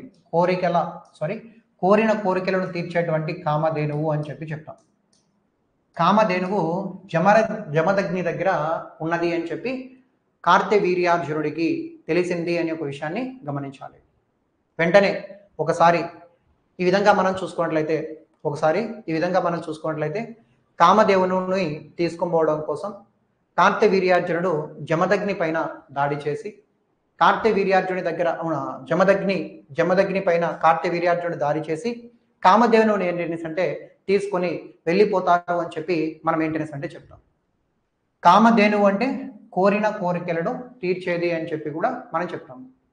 దాని స్పెషాలిటీస్ తెలుసుకొని కార్తవీర్యార్జునుడు ఏం చేశాడంటే జమదగ్ని దగ్గరకు వచ్చి ఈ విధంగా మనం చూసుకున్నట్లయితే కామధేనువుని ఎత్తుకెళ్ళిపోయాడు అనేటువంటి ఒక విషయాన్ని మీరు గమనించాలి. అంతేకాకుండా జమదగ్నిని కూడా ఏంటనేసి అంటే ఇబ్బంది పెట్టాడు అనేటువంటి విషయాన్ని గమనించాలి. ఇంకా చెప్పాలంటే సంహరించాడు అని కూడా చెప్తారు. మొత్తానికి జమదగ్నిని చంపి ఈ విధంగా కార్తవీర్యార్జునుడు కామదేవుని ఎత్తుకెళ్ళిపోయాడంట. ఈ విషయం మన పరశురాముడికి తెలిసింది. వెంటనే పరశురాముడు కార్తవీర్యార్జునుని ఈ విధంగా మనం చూసుకున్నట్లయితే సంహరిస్తాడు. తన కుమారులు మళ్ళీ ఏంటనేసి అంటే ఇక్కడికి వచ్చి అంటే మళ్ళీ బతికించుకుంటాడు జమదగ్నిని. ఇలా ఏంటనేసి అంటే కొన్ని ట్రాన్స్లో జరిగిపోతాయన్నమాట. ఇదంతా కూడా మనకి ఎక్కడ ఉంటుందంటే జమదగ్ని సంబంధించినటువంటి ఈ స్టోరీలో మనకు ఉంటుందన్నమాట. పాయింట్ ఏంటంటే జమదగ్ని దగ్గర కామధేనువు ఉంటుంది. ఆ కామధేనువుని కార్తవీర్యార్జునుడు అపహరించడంలో భాగంగా జమదగ్నిని చంపుతాడు. తర్వాత ఏంటనేసి అంటే మన పరశురాముడు కార్తవీర్యార్జునుని చంపేస్తాడు. తర్వాత ఏంటంటే జమదగ్ని మళ్ళీ బతుకుతాడంట కొన్ని వరాల వల్ల. అప్పుడు కార్తవీర్యార్జును కొడుకులు మళ్ళీ ఏంటనేసి అంటే ఇక్కడికి వచ్చి మళ్ళీ దాడి చేయడం, మళ్ళీ మన పరశురాముడు ఆ సంతానాన్ని కూడా చంపడం, ఇదంతా కూడా ఇక్కడ జరుగుతుంది అనేటువంటి ఒక విషయాన్ని మీరేంటనేసి అంటే ఇక్కడ గమనించాల్సి ఉంటుంది అనేటువంటి ఒక విషయాన్ని మీరైతే ఇక్కడ గమనించాల్సి ఉంటుంది అనమాట. So very important. ఆ విషయాన్ని ఒకసారి ఏంటనేసి అంటే చూసుకునే ప్రయత్నం చేయండి, సరిపోతుంది. ఓకేనా? సో ఇదంతా కూడా మనకి ఏంటనేసి అంటే ఈ విధంగా 9వ స్కందంలో ఉన్నటువంటి ముఖ్యమైనటువంటి పాయింట్స్ అని చెప్పి మనం అయితే చెప్తాం. ఫస్ట్ జమదగ్ని మరణిస్తాడు, మళ్ళీ ఏంటనేసి అంటే దివ్యశక్తులతోటి మళ్ళీ జన్మించడం, ఈ విధంగా ఏంటనేసి అంటే కార్తవీర్యార్జునుడి కుమారులను మన పరశురాముడు సంహరించడం, ఇదంతా కూడా జరుగుతుంది. రాముడి అవతారం ఎత్తగానే మళ్ళీ పరశురాముడు అక్కడితో తన అవతారం చాలించి రాముడి అవతారము తర్వాత ఏంటనేసి అంటే స్టార్ట్ అవుతుంది అనేటువంటి ఒక విషయాన్ని మీరైతే ఇక్కడ గమనించాల్సి ఉంటుందన్నమాట. ఇవి ఇక్కడ మీరు నేర్చుకోవాల్సినటువంటి పాయింట్స్ అనేటువంటి అంశాన్ని గుర్తుపెట్టుకుంటే చాలు. ఇంతకు మించి మనం నేర్చుకోవాలనుకున్నా కూడా మనకేంటనేసి అంటే సరిపోతుంది ఇక్కడికి. ఇది పరశురాముడి యొక్క కథ అనేటువంటి విషయాన్ని గుర్తుపెట్టుకుంటే చాలు. అప్పుడు ఆయన ఏమంటాడు, ఈ కార్తవీర్యార్జున్ని చంపడంలో భాగంగా ఇతను ఒక క్షత్రియ రాజు కదా, ఇలాంటి క్షత్రియ రాజులను 21 సార్లు సంహరించి తన తండ్రికి ఏంటనేసి అంటే తర్పణాలను వదిలాడు అని చెప్పి మనం ఏంటనేసి అంటే ఇక్కడ చెప్పుకుంటాం అనేటువంటి ఒక విషయాన్ని మీరైతే ఇక్కడ గమనించాల్సి ఉంటుందన్నమాట. సో వెరీ ఇంపార్టెంట్, అదొకసారి చూసుకునే ప్రయత్నం చేయండి. అందుకనే పరశురాముని చూస్తే ఏ క్షత్రియ వంశానికి సంబంధించిన రాజుకైనా కూడా చాలా అంటే చాలా భయం అనేటువంటి విషయాన్ని కూడా మీరైతే ఇక్కడ గమనించాల్సి ఉంటుందన్నమాట. సో వెరీ ఇంపార్టెంట్, ఆ విషయాన్ని ఒకసారి ఏంటనేసి అంటే చూసుకునే ప్రయత్నం చేయండి. అనిల్ గారు కొంచెం ఓపిక పట్టండి. మ్యాక్సిమం మనకి ఏంటనేసి అంటే ఎగ్జామినేషన్ పాయింట్ ఆఫ్ వ్యూలో మనకి ఏమి ఇచ్చాడు, basics of Bhagavatam, basics of Mahabharatam, basics of Ramayanam అని ఇచ్చాడు. దాన్ని బేస్ చేసుకొని ఆ బేసిక్స్ అనేటువంటి పదాన్ని కూడా మర్చిపోయి చాలా వరకు నేను ఎక్కువగా చెప్పుకుంటూ వస్తున్నా. ఇదే ఎక్స్ట్రా అని చెప్పి చాలా మంది సార్ ఇంత చదవాలన్నా, ఇన్ని పాయింట్స్ నేర్చుకోవాలా అని చెప్పి ఏంటనేసి అంటే మెసేజ్ చేస్తున్నారనమాట. తప్పదండి. నేను మీకు ఏం చెప్పాను, కనీసం మనము హిందూ ఫిలాసఫీ అండ్ టెంపుల్ సిస్టంలో కనీసం 85 నుంచి 90% మార్కులు సాధించాలి అని. కాబట్టి నేను కొంచెం ఇంకా ఎక్స్ట్రానే వెళ్తున్నాను. ఇది మనకు సరిపోతుంది. మీకు వీలైతే వేరే చోట ఎక్కడైనా ఒకసారి చెక్ చేయండి. దీంట్లో హాఫ్ ఆఫ్ ద సిలబస్ కూడా ఏంటనేసి అంటే చెప్పడం లేదనమాట. జస్ట్ పరశురాముడి కథ 9వ స్కందంలో ఉంటుంది, అయిపోయింది. రాముడి అవతారం 9వ స్కందంలో ఉంటుంది, అయిపోయింది. అంబరీషుడు కథ 9వ స్కందంలో ఉంటుంది, అయిపోయింది. 9వ స్కందం అయిపోయింది. అలా కాకుండా నేనేం చేస్తున్నా, మనకి ఎంతవరకు అవసరమో పాయింట్స్ అన్ని చూడండి. ఇక్కడ ఎక్కడ మిస్ అవుతుంది చెప్పండి? పరశురాముడి కథలో జమదగ్ని, రేణుక, గంధర్వులు, అలాగే తల్లిని చంపేయడం, సోదరుల్ని చంపడం, కార్తవీర్యార్జునుడు, రావణాసుడితో యుద్ధం, రేవా నదిలో రావణాసుడితో యుద్ధం, దత్తాత్రేయుడు, బిట్ ఎక్కడ పోతుంది? అయిపోయింది కదా. స్టోరీలో ఉన్నటువంటి ప్రతి పాయింట్ కూడా ఇక్కడ కవర్ అయింది. ఇంకెక్కడ పోతుంది? ఓకేనా, సరిపోతుంది. ఏదైనా ఉంటే చిన్న చిన్న పాయింట్స్ ఏవైనా ఉంటే నేను పీడిఎఫ్లో కూడా యాడ్ చేస్తూ ఉన్నా. మిస్లీనియస్ పాయింట్స్ ఏవైనా ఉన్నా కూడా దాన్ని కూడా మిస్ చేయకోకుండా పీడిఎఫ్లో ఏంటనేసి అంటే యాడ్ చేస్తూ ఉన్నా అనమాట. ఓకేనా, మరి ముందుకెళ్దాం. మొత్తానికి పరశురాముడి కథ కూడా మనం చెప్పుకున్నాము. ఏదైనా డౌట్ ఉంటే అడగండి, చెప్తాను. ఇక్కడ వరకు మనం మాట్లాడుకున్న దాంట్లో మీకు ఏదైనా సరే డౌట్ కానీ ఉంటే కింద కామెంట్ సెక్షన్లో కామెంట్ చేయండి, నేను చెప్తాను. ఒకసారి రియాక్ట్ అవ్వండి. ఇంకా 2 స్టోరీలు ఉన్నాయి, అవి కూడా మనం మాట్లాడాలి. యయాతి చరిత్ర ఉంటుంది. యయాతి చరిత్ర చాలా చాలా ఇంట్రెస్టింగ్గా ఉంటుంది. అబ్జల్యూట్ సినిమా అనమాట నెక్స్ట్ మాట్లాడేది. కామెంట్ చేయండి ఒకసారి కామెంట్ చేయండి.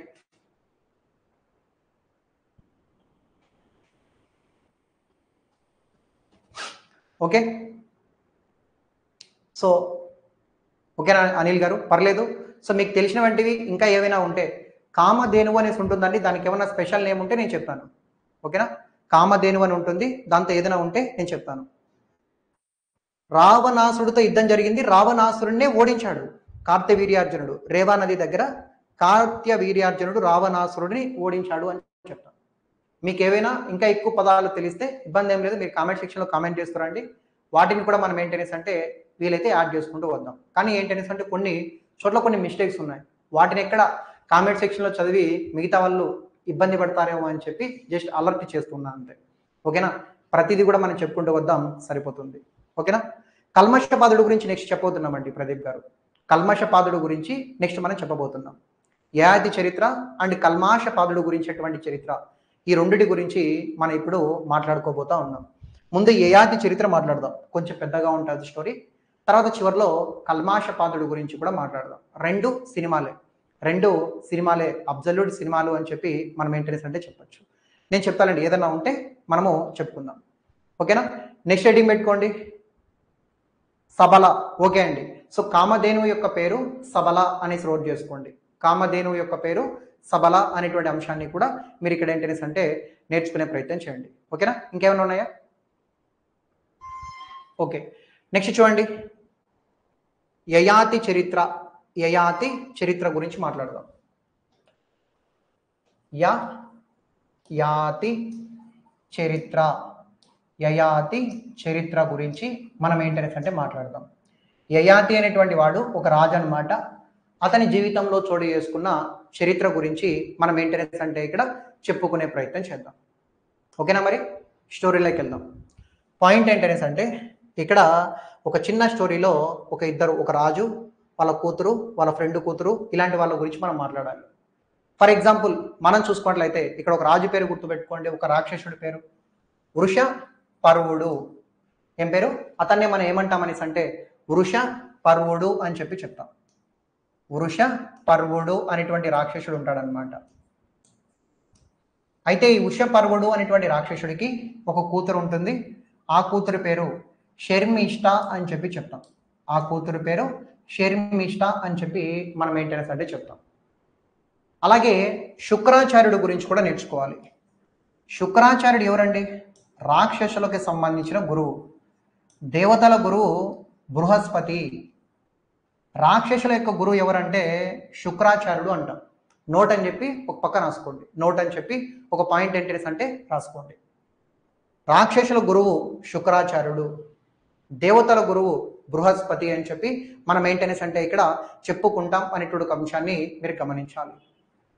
శుక్రాచార్యుడికి కూడా ఒక కూతురు ఉంటుంది. ఆ కూతురు పేరు దేవయాని అని చెప్పి చెప్తాం. శుక్రాచార్యుడికి కూడా ఒక కూతురు ఉంటుంది. ఆ కూతురు పేరు దేవయాని. వృషపర్వుడికి ఒక కూతురు ఉంది శర్మిష్ట. శుక్రాచార్యుడికి ఒక కూతురు ఉంది దేవయాని. శుక్రాచార్యుడు ఎవరంటే రాక్షసుల యొక్క గురువు అని చెప్పి మనం ఏంటనేసి అంటే చెప్తాం. రాక్షసుల యొక్క గురువు అని చెప్పి మనం ఏంటనేసి అంటే చెప్తాం. పాయింట్ ఏంటనేసి అంటే ఈ శర్మిష్ట అలాగే దేవయాని వీళ్ళిద్దరూ మంచి ఫ్రెండ్స్ అన్నమాట. శర్మిష్ట అండ్ దేవయాని అనేటువంటి వీళ్ళిద్దరు కూడా మంచి స్నేహితులు అని చెప్పి మనం ఏంటనేసి అంటే చెప్తాం. ఒకసారి వీళ్ళిద్దరూ కూడా ఒక సరస్సులోకి లేదా ఒక చెరువు దగ్గరికి స్నానానికి వెళ్ళారు. ఒక చెరువు దగ్గరికి స్నానానికి వెళ్ళారంట.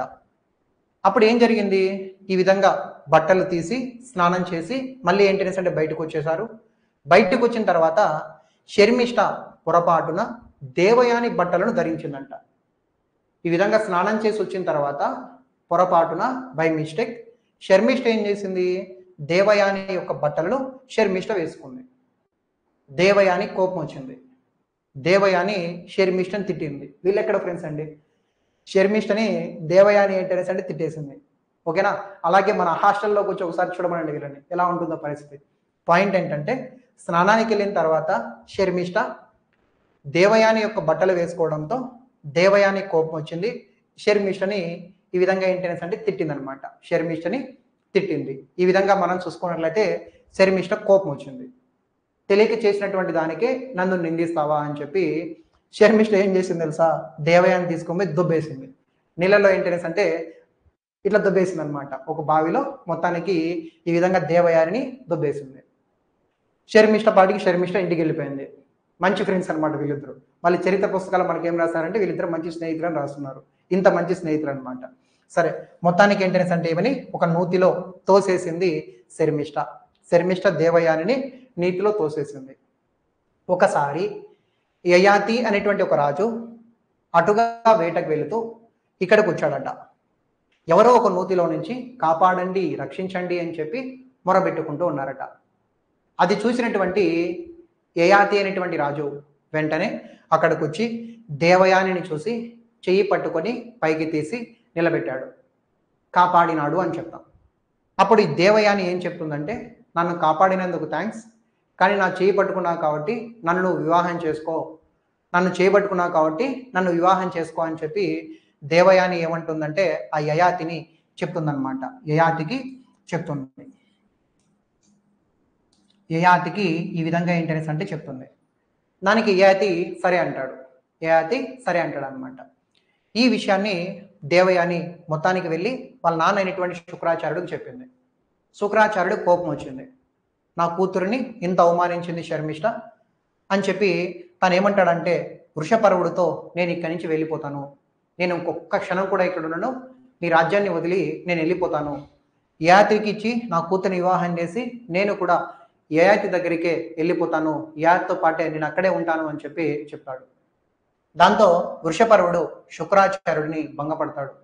స్వామి గారు తప్పైపోయింది, శుక్రాచార్యుడు గారు క్షమించండి, మీరేం చెప్తే అది చేస్తాను, దయచేసి మీరు ఇక్కడే ఉండండి అని చెప్పి శుక్రాచార్యుడిని వృషపర్వుడు ఏంటనేసి అంటే వేడుకున్నాడు అనమాట. మొత్తాన్ని శుక్రాచార్యుడు యాక్సెప్ట్ చేశాడు. ఎవరిని? దేవయానికి యయాతికి వివాహం చేయడానికి యాక్సెప్ట్ చేశాడు. వాళ్ళతో పాటు వెళ్ళిపోతాను అని చెప్పి వృషపర్వుడు చెప్తా ఉన్నాడు. వృషపర్వుడు భంగపడడంతో మొత్తానికి ఉండడానికి అంగీకరించాడు. కానీ నాది ఒక షరతు కానీ నాది ఒక షరతు అని చెప్పి చెప్తాడు. ఏటో చెప్పండి. ఏటంటే నా కూతురు దేవయానికి యయాతికిచ్చి వివాహం చేస్తాను. అయితే వివాహం జరిగిన తర్వాత యయాతితో పాటు ఈ విధంగా శర్మిష్ఠ కూడా తనతో పాటు వెళ్ళాలి. శర్మిష్ఠ దాసిగా వెళ్ళాలి. కొంతమంది స్త్రీలను కూడా వెంట పెట్టుకొని వెళ్ళి దేవయాని దగ్గర శర్మిష్ఠ దాసిగా పనిచేయాలి అని చెప్పి చెప్తాడనమాట. దానికి కూడా వృషపర్వుడు ఏమంటాడంటే సరే అని చెప్పి ఒప్పుకుంటాడు.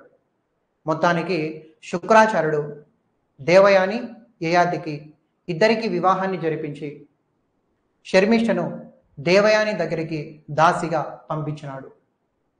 పంపించేటప్పుడు యయాతికి అంటే వాళ్ళ అల్లుడికి ఇలా చెప్తాడు, అల్లుడా, నీకు దేవయాన్నిచ్చి నేను వివాహం చేశాను. శర్మిష్ఠి తనకు దాసిగా వస్తుంది. శర్మిష్ఠని నువ్వు బాగా చూసుకో. శర్మిష్ఠకి ఏ ఆపద రాకుండా అన్నీ ఏంటనేసి అంటే నువ్వు దగ్గరుండి చూసుకో.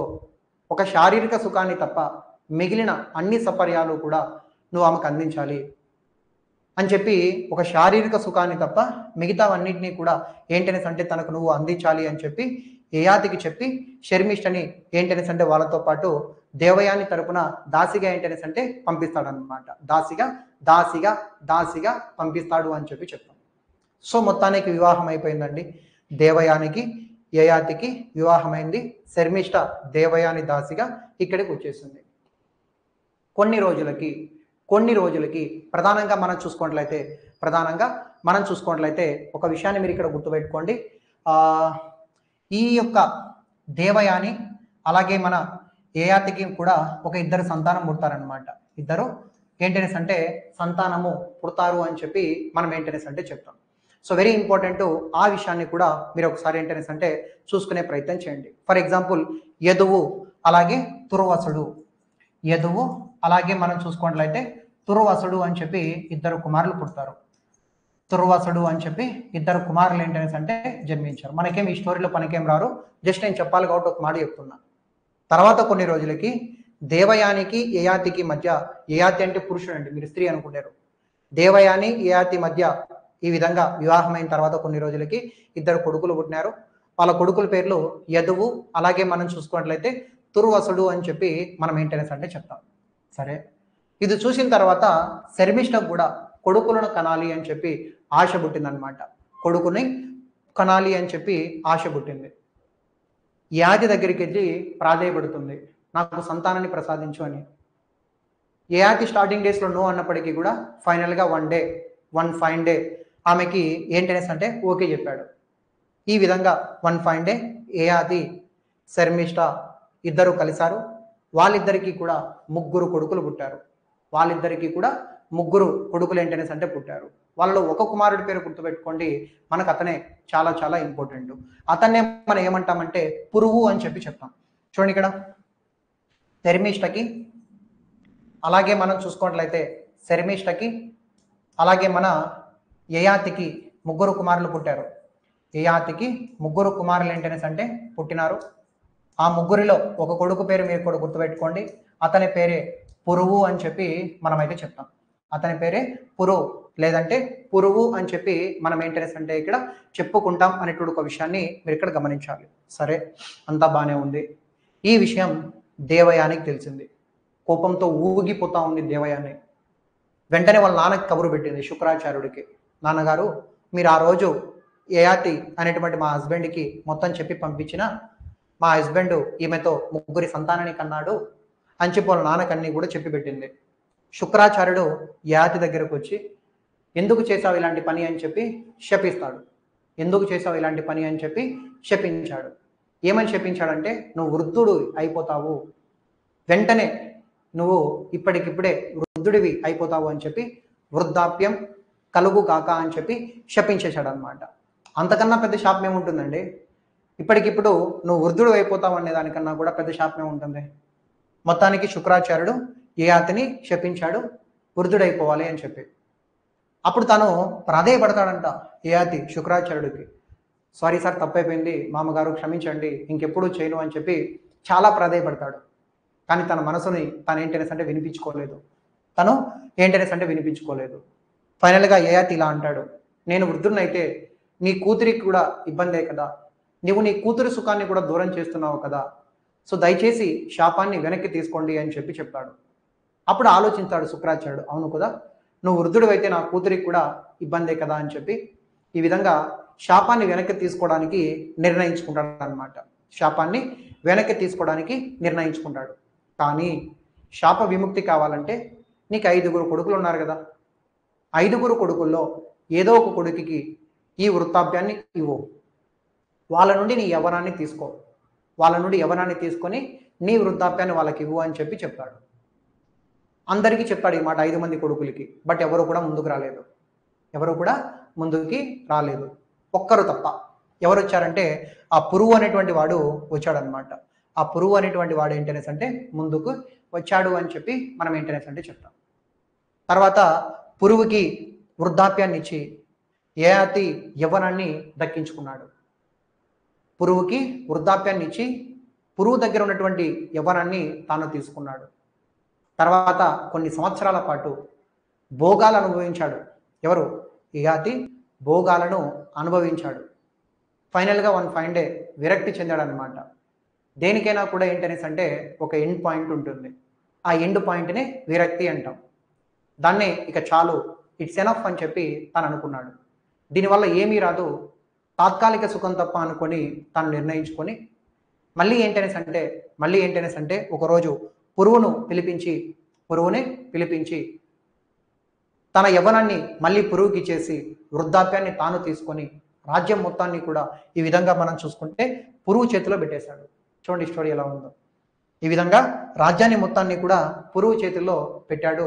ఈ విధంగా యయాతి అని చెప్పి చెప్తాం.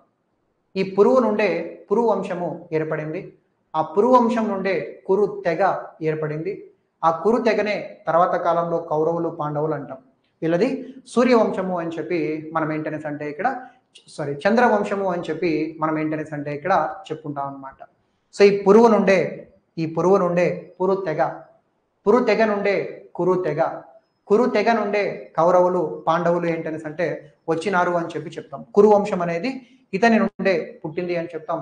సూర్యవంశస్థులు వీళ్ళు అని చెప్పి చంద్రవంశస్థులు వీళ్ళు అని చెప్పి మనం చెప్తాం. సూర్యవంశస్థులు అంటే రాముడు వాళ్ళు, వీళ్ళు చంద్రవంశస్థులు అని చెప్పి మనం ఏంటనేసి అంటే చెప్తాం. కురు వంశము ఇతని నుండే పుట్టినది అనేటువంటి విషయాన్ని మీరు గమనించాలి. ఇది యయాతి చరిత్రలో ఉన్నటువంటి పాయింట్స్. దీన్ని ఇంకా నేను ఒక అరగంట చెప్పచ్చు, అవి ఇవి మాటలు అవన్నీ చెప్పి చాలా చెప్పాను ఇప్పటికే. పాయింట్ ఏంటనేసి అంటే స్టోరీలో ఎగ్జామినేషన్లో మన క్వశ్చన్ వస్తే పోకూడదు, పాయింట్స్ అన్ని నీట్గా రాస్తున్నాను. ఆ పాయింట్స్ ఏంటనేసి అంటే నేర్చుకోండి. కురు వంశము లేదా పురు వంశానికి సంబంధించిన మూల పురుషుడు పురువు కాగా ఆ పురువు ఎవరి సంతానము? యయాతి సంతానము. యయాతికి ఎవరికి పుట్టినటువంటి సంతానము అంటే శర్మిష్టకు పుట్టిన సంతానము. అది మీరు నేర్చుకోవాల్సినటువంటి ముఖ్యమైనటువంటి పాయింట్గా మీరు గమనించాలి. ఓకేనా? నెక్స్ట్ మనము మరొక స్టోరీ మాట్లాడదాం. చూడండి ఇక్కడ కల్మష పాదుడు. చూడండి ఇక్కడ గురువునే శపించబోయిన కల్మష పాదుడు గురించినటువంటి సమాచారాన్ని మనం ఏంటనేసి అంటే ఇక్కడ నేర్చుకునే ప్రయత్నం చేద్దాం. కల్మష పాదుడు గురించి మనం ఇక్కడ నేర్చుకుందాం. ఎందుకు వచ్చింది కల్మాష పాదుడు అని చెప్పి? కల్మాష లేదా కల్మష పాదుడు అని చెప్పి ఒక రాజు ఉంటాడు. అసలు ఆ పేరు ఎలా వచ్చింది కల్మష పాదుడు అంటే? కల్మష పాదుడు అంటే ఏంటండి? నల్లని పాదాలు కలిగిన వ్యక్తి అని చెప్పి అర్థం వస్తుంది. నల్లని పాదాలు కలిగిన వ్యక్తి కల్మష పాదుడు అని చెప్పి చెప్తాం. కల్మష పాదుడు అంటే ఏమిటి? నల్లని పాదాలను కలిగిన వాడినే కల్మాష పాదుడు లేదా కల్మష పాదుడు అని చెప్పి మనమైతే చెప్తాం. మరి వినండి స్టోరీ. పాయింట్ ఏంటనేసి అంటే ఈ విధంగా ఇక్ష్వాకు వంశంలో ఒక రాజు గురించి మనం మాట్లాడాలి. రాముడికి సంబంధించిన పూర్వీకుల్లో ఒక రాజు, ఇక్ష్వాకు వంశానికి సంబంధించిన ఒక రాజు గురించి మనం ఏంటనేసి అంటే ఇక్కడ మాట్లాడుకోవాల్సి ఉంటుంది. అతని పేరే ఇక్ష్వాకు రాజు అని చెప్పి రాసుకోండి, పర్లేదు. ఇక్ష్వాకు వంశానికి లేదా ఇక్ష్వాకు వంశానికి సంబంధించిన రాజు, అతని పేరు సౌదాసుడు అని చెప్పి మనం ఏంటనేసి అంటే ఇక్కడ చెప్తాం. ఏమంటాము? సౌదాసుడు అని చెప్పి మనం ఏంటనేసి అంటే ఇక్కడ చెప్పుకుంటాం అనేటువంటి ఒక విషయాన్ని మీరైతే గమనించాల్సి ఉంటుంది అనమాట. సౌదాసుడు అని చెప్పి మనం చెప్తాం. సౌదాసుడు అనేటువంటి వారు ఈ విధంగా మనం చూసుకుంటే ఇక్ష్వాకు రాజు అని చెప్పి మనం మెయింటెనెన్స్ అంటే ఇక్కడ చెప్పుకుంటామండి. Very important. ఈ సౌదాసుడు గురించి మనం మెయింటెనెన్స్ అంటే ఇక్కడ మాట్లాడుకోవాల్సి ఉంటుంది అనమాట. ఒక్క నిమిషం.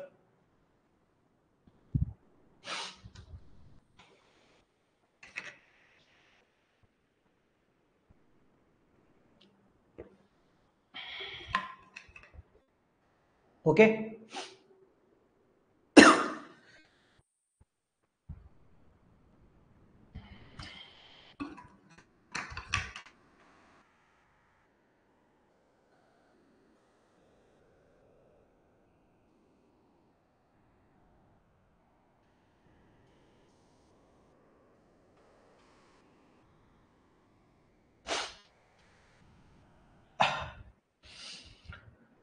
సో ఇక్కడ మీరు గుర్తుపెట్టుకోండి. ఈ విధంగా మనం చూసుకున్నట్లయితే సౌదాసుడు అనేటువంటి రాజు పేరు గుర్తుపెట్టుకోండి.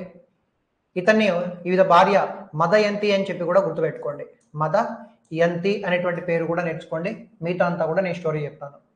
ఇక్ష్వాకు రాజు సౌదాసుడు, సౌదాసుడి భార్య పేరు మదయంతి అని చెప్పి చెప్తాం. సౌదాసుని మనం ఏమంటామంటే మిత్రసహ అని చెప్పి కూడా చెప్తాం.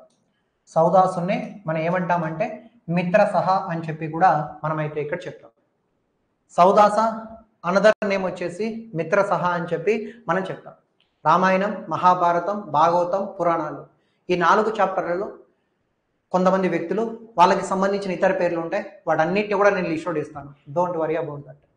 రామాయణంలో ఉన్నటువంటి వ్యక్తులు వారి యొక్క ఇతర పేర్లు, మహాభారతంలో ఉన్న వ్యక్తులు వారి యొక్క ఇతర పేర్లు, వాటన్నిటిని కూడా నేను లిస్ట్ అవుట్ ఇస్తాను. నోట్ చేసుకుందాం, పర్లేదు. పాయింట్ ఏంటంటే ఇక్ష్వాకు రాజు సౌదాసుడు, అతనికి మరొక పేరు మిత్రసహ, అతని భార్య పేరు మదయంతి అని చెప్పి మనం మెయింటెనెన్స్ అంటే చెప్తాం. ఇతను కూడా గొప్ప రాజు అండి. చాలా మంచి పరిపాలన చేస్తూ అంత సుసంపన్నంగా రాజ్యాన్ని చూసుకుంటూ ఉన్నాడు అనమాట. అంటే గొప్ప రాజు రాజ్యాన్ని అన్ని విషయాలలో మంచిగా డెవలప్ చేసుకుంటూ ముందుకెళ్తూ ఉన్నాడు. ఒకసారి ఏంటనేసి అంటే వేటకి వెళ్ళాడట. ఒకసారి వేటకు వెళ్ళినాడు. ఒకసారి ఏంటనేసి అంటే వేటకు వెళ్ళి అక్కడ ఒక రాక్షసుని చంపేశాడు. వేటకు వెళ్ళాడు, అక్కడ ఏంటనేసి అంటే ఒక రాక్షసుని చంపినాడు అని చెప్పి చెప్తాం. సో రాక్షసుని చంపడంతో ఆ రాక్షసుడు సోదరుడు ఈ విధంగా మనం చూసుకున్నట్లయితే ఆ రాక్షసుడి యొక్క సోదరుడు ఈ విధంగా ఇతని మీద కక్ష పెట్టుకున్నాడు. సౌదాసుడు అనేటువంటి ఒక వ్యక్తి మీద ఈ విధంగా మనం చూసుకున్నట్లయితే కక్ష పెట్టుకున్నాడు అని చెప్పి మనం ఏంటనేసి అంటే చెప్పుకుంటాం అన్నమాట. ఎలాగైనా సరే తన మీద ప్రతీకారం తీర్చుకోవాలని నిర్ణయించుకున్నాడు. తర్వాత ఆ రాక్షసు సోదరుడు ఏం చేస్తాడంటే సౌదాసుడి దగ్గర వంటవాడిగా జాయిన్ అవుతాడు. సౌదాసుడి దగ్గర రాక్షసుడి సోదరుడు వంటవాడిగా జాయిన్ అయ్యాడు అని చెప్పి చెప్తాం. వంటవాడిగా జాయిన్ అయ్యాడు అని చెప్పి మనం మెయింటెనెన్స్ అంటే చెప్తాం. ఒకసారి ఏం జరిగిందంటే ఈ విధంగా వశిష్ఠుడు ఉంటాడు కదా, వీళ్ళ కుల గురువు అని చెప్తాం. వశిష్ఠుడు ఏంటనేసి అంటే ఈ విధంగా ఒకరోజు సౌదాసుడి దగ్గరికి వచ్చాడనమాట. అంటే విందుకు సంథింగ్ ఏంటనేసి అంటే వచ్చాడు. గురువు కాబట్టి వాళ్ళ ఇంటికి ఏంటనేసి అంటే ఒకసారి వచ్చాడు. అయితే వశిష్ఠుడు వచ్చాడని చెప్పి ఈ విధంగా విందుని ఏర్పాటు చేస్తారు. ఆ విందులో భాగంగా ఈ వంటవాడు, రాక్షసు సోదరుడైనటువంటి వంటవాడు ఏం చేస్తాడంటే గుర్తుపెట్టుకోండి. ఈ విధంగా మనం చూసుకున్నట్లయితే నరమాంసంతో వండినటువంటి నరమాంస విందుని ఏర్పాటు చేస్తాడు. నరమాంస విందుని లేదా భోజనాన్ని ఏర్పాటు చేయడం జరిగింది. వశిష్ఠుడు వచ్చినప్పుడు రాక్షసుడి యొక్క సోదరుడు నరమాంసంతో వండిన వంటని భోజనాన్ని వశిష్ఠుడు ముందు పెట్టాడు. ఇదంతా కూడా వశిష్ఠుడు గుర్తించి గురువు ఇంటికి వస్తే ఈ విధంగా నరమాంసంతో విందు ఏర్పాటు చేస్తావా అని చెప్పి సౌదాసుడిని శపించాడు. ఈ విధంగా రాక్షసుడు అయిపోవుగాక అని చెప్పి అతన్ని ఏంటనేసి అంటే శపించాడు. తర్వాత కొద్దిసేపటికి విషయాన్ని గ్రహించాడు. దీంట్లో సౌదాసుడి యొక్క ఏంటనేసి అంటే ఇంటర్ఫియరెన్స్ లేదు అని చెప్పి వశిష్ఠుడు తెలుసుకొని ఆ శాపాన్ని కేవలం 12 సంవత్సరాలకు మాత్రమే కుదించాడు. 12 సంవత్సరాలకు మాత్రమే కుదించాడు. అంటే నేను మీ ఇంటికి వస్తే విందు కోసం నీ చూడడానికి వస్తే నాకు విందును ఏర్పాటు చేసావు, కానీ నరమాంసంతో విందును పెట్టించావు, ఇది నీకు తగునా అని చెప్పి అతన్ని శపించాడు. ఈ విధంగా మనం చూసుకున్నట్లయితే ఏమని శపించాడు అనేసి అంటే, నువ్వు ఈ విధంగా కృత్య రాక్షసు అయిపోవుగాక అని చెప్పి శపించాడు. కానీ కాసేపటికి నిజాన్ని తెలుసుకొని రియలైజ్ అయ్యి జీవితాంతం కాకోకుండా కేవలం 12 సంవత్సరాలు మాత్రమే ఈ విధంగా నువ్వు రాక్షసుడుగా ఉంటావని చెప్పి శపించాడనమాట. అయితే మన సౌదాసుడికి కోపం వచ్చింది. ఏది నిజమో ఏది కాదో తెలుసుకోకుండా అంత పెద్ద గురువు అయినటువంటి నువ్వు నన్ను శపించావు కదా అని చెప్పి తాను కూడా మంత్రజలాన్ని తీసుకుంటాడు చేతిలోకి. మంత్రజలాన్ని తీసుకుంటాడు చేతిలోకి. తీసుకొని అతని మీద చల్లబోతూ ఉంటాడు. గురువు మీదనే మంత్రజలాన్ని చల్లబోతూ ఉంటాడు. అప్పుడు తన భార్య మదయంతి ఏమని చెప్తుందనేసి అంటే, గురువుగారి మీద మంత్రజలాన్ని చల్లడం మంచిది కాదు, సో వెనక్కి తీసుకోండి అని చెప్తుంది. ఏమీ చేయలేక ఆ సౌదాసుడు ఆ మంత్రజలాన్ని తన కాళ్ళ మీద పోసుకుంటాడు. ఇలా పోసుకోవడంతో తన కాళ్ళు నల్లగా మారిపోతాయి. అందుకోసమే అతన్ని కల్మష పాదుడు, నల్లని పాదాలు కలిగిన వాడు, గురువుని సైతం శపించబోయినటువంటి ఒక వ్యక్తిగా కల్మష పాదుడు మనకు చరిత్రలో ఉంటాడు అనేటువంటి ఒక విషయాన్ని మీరైతే ఇక్కడ గుర్తుపెట్టుకోవాల్సి ఉంటుంది. వెరీ ఇంపార్టెంట్, ఆ స్టోరీ గుర్తుపెట్టుకోండి. అయితే రాక్షసుడుగా తాను ఉన్నప్పుడు కొన్ని పాపాలు చేసి ఉంటాడు. ఇంకా రాక్షసులు అంటే పాపాలు చేస్తుంటారు. రాక్షసుడుగా ఉన్నప్పుడు తాను చేసినటువంటి పాపాలకు గాను తర్వాత తన భార్యకి పిల్లలు పుట్టడం లేదు, గర్భవతిగా ఉంటుంది కానీ ప్రసవించడం లేదు. ఒకసారి ఏం జరిగిందంటే, ఈ విషయాన్ని మొత్తాన్ని కూడా తీసుకుని వెళ్ళి సౌదాసుడు వశిష్ఠుడి దగ్గరికి వచ్చి చెప్పగా, అప్పుడు వశిష్ఠుడు ఒక రాయి తీసుకొని ఆ గర్భం మీద కొట్టాడంట. రాయి తీసుకొని గర్భం మీద ఏంటంటే కొట్టాడంట. అలా గర్భం మీద కొట్టడంతో ఆ మదయంతికి ఒక కుమారుడు జన్మించాడు. ఆ కుమారుణ్ణే అశ్మకుడు అని చెప్పి చెప్పాం. అశ్మకుడు అని చెప్పి మనమైతే ఇక్కడ చెప్పుకుంటాం అనేటువంటి ఒక విషయాన్ని మీరు గమనించాలి. అశ్మకుడు అని చెప్పి మనమైతే ఇక్కడ చెప్పుకుంటాం అనేటువంటి ఒక విషయాన్ని గమనించాలి. సో సౌదాసుడు రాక్షసుడుగా ఉన్నప్పుడు చేసిన పాపాలకు పుత్ర సంతానం కడగడం లేదు. మొత్తానికి తన భార్య గర్భవతిగా ఉంది కానీ ప్రసవించడం లేదు. ఇలాంటి సమయంలో వశిష్ఠుడి దగ్గరికి వెళ్తే వశిష్ఠుడు ఏం చేశాడు అని అంటే, వశిష్ఠుడు ఏం చేశాడంటే ఒక రాయి తీసుకొని గర్భం మీద కొట్టాడు. ఇలా కొట్టడం వల్ల అక్కడి నుంచి ఒక కొడుకు పుట్టాడు. ఆ కొడుకు పేరే ఈ విధంగా అశ్మకుడు అని చెప్పి మనమైతే చెప్తాం. ఇది ఇక్కడ ఉన్నటువంటి స్టోరీ అనేటువంటి విషయాన్ని గమనించండి. ఇంకా మీకు 2 స్టోరీలు ఉంటాయండి. ఇక్కడ హరిశ్చంద్రుడికి సంబంధించిన ఒక స్టోరీ ఉంటుంది, అలాగే దుష్యంతుడు అండ్ శాకుంతల స్టోరీ కూడా ఉంటుంది. హరిశ్చంద్రుడు అండ్ దుష్యంతుడు అండ్ శాకుంతల దేవి యొక్క స్టోరీ కూడా ఇక్కడే ఉంటుంది. బ్రీఫ్గా ఒకసారి ఏంటంటే చెప్పే ప్రయత్నం చేస్తాను, చూసుకునే ప్రయత్నం చేయండి. దుష్యంత మహారాజు అలాగే మనం చూసుకున్నట్లయితే శాకుంతలాదేవి అనేటువంటి ఇద్దరి మధ్య ఉన్నటువంటి ప్రేమ వృత్తాంతం గురించి కూడా మనకి ఎక్కడ ఉంటుంది అనేసి అంటే ఈ 9వ స్కందంలోనే ఉంటుంది అనేటువంటి విషయాన్ని గమనించాలి. చూడండి, ఇక్కడ దుష్యంత మహారాజు శాకుంతల అని చెప్పి మనం ఏంటనేసి అంటే చెప్తాం. శాకుంతలాదేవి లేదా శాకుంతల అని చెప్పి చెప్తాం. అయితే ఇక్కడ శాకుంతల అంటే పక్షుల ద్వారా రక్షించబడేది అనేటువంటి అర్థం కూడా వస్తుందంట. జస్ట్ ఒక మాటగా గుర్తుపెట్టుకోండి. దుష్యంత మహారాజు శాకుంతలకి సంబంధించినటువంటి స్టోరీ గురించి మనం ఏంటనేసి అంటే ఇక్కడ తెలుసుకోబోతా ఉన్నాం. ఓకేనా? సో వాయిస్ అది క్లియర్గానే ఉంది కదా?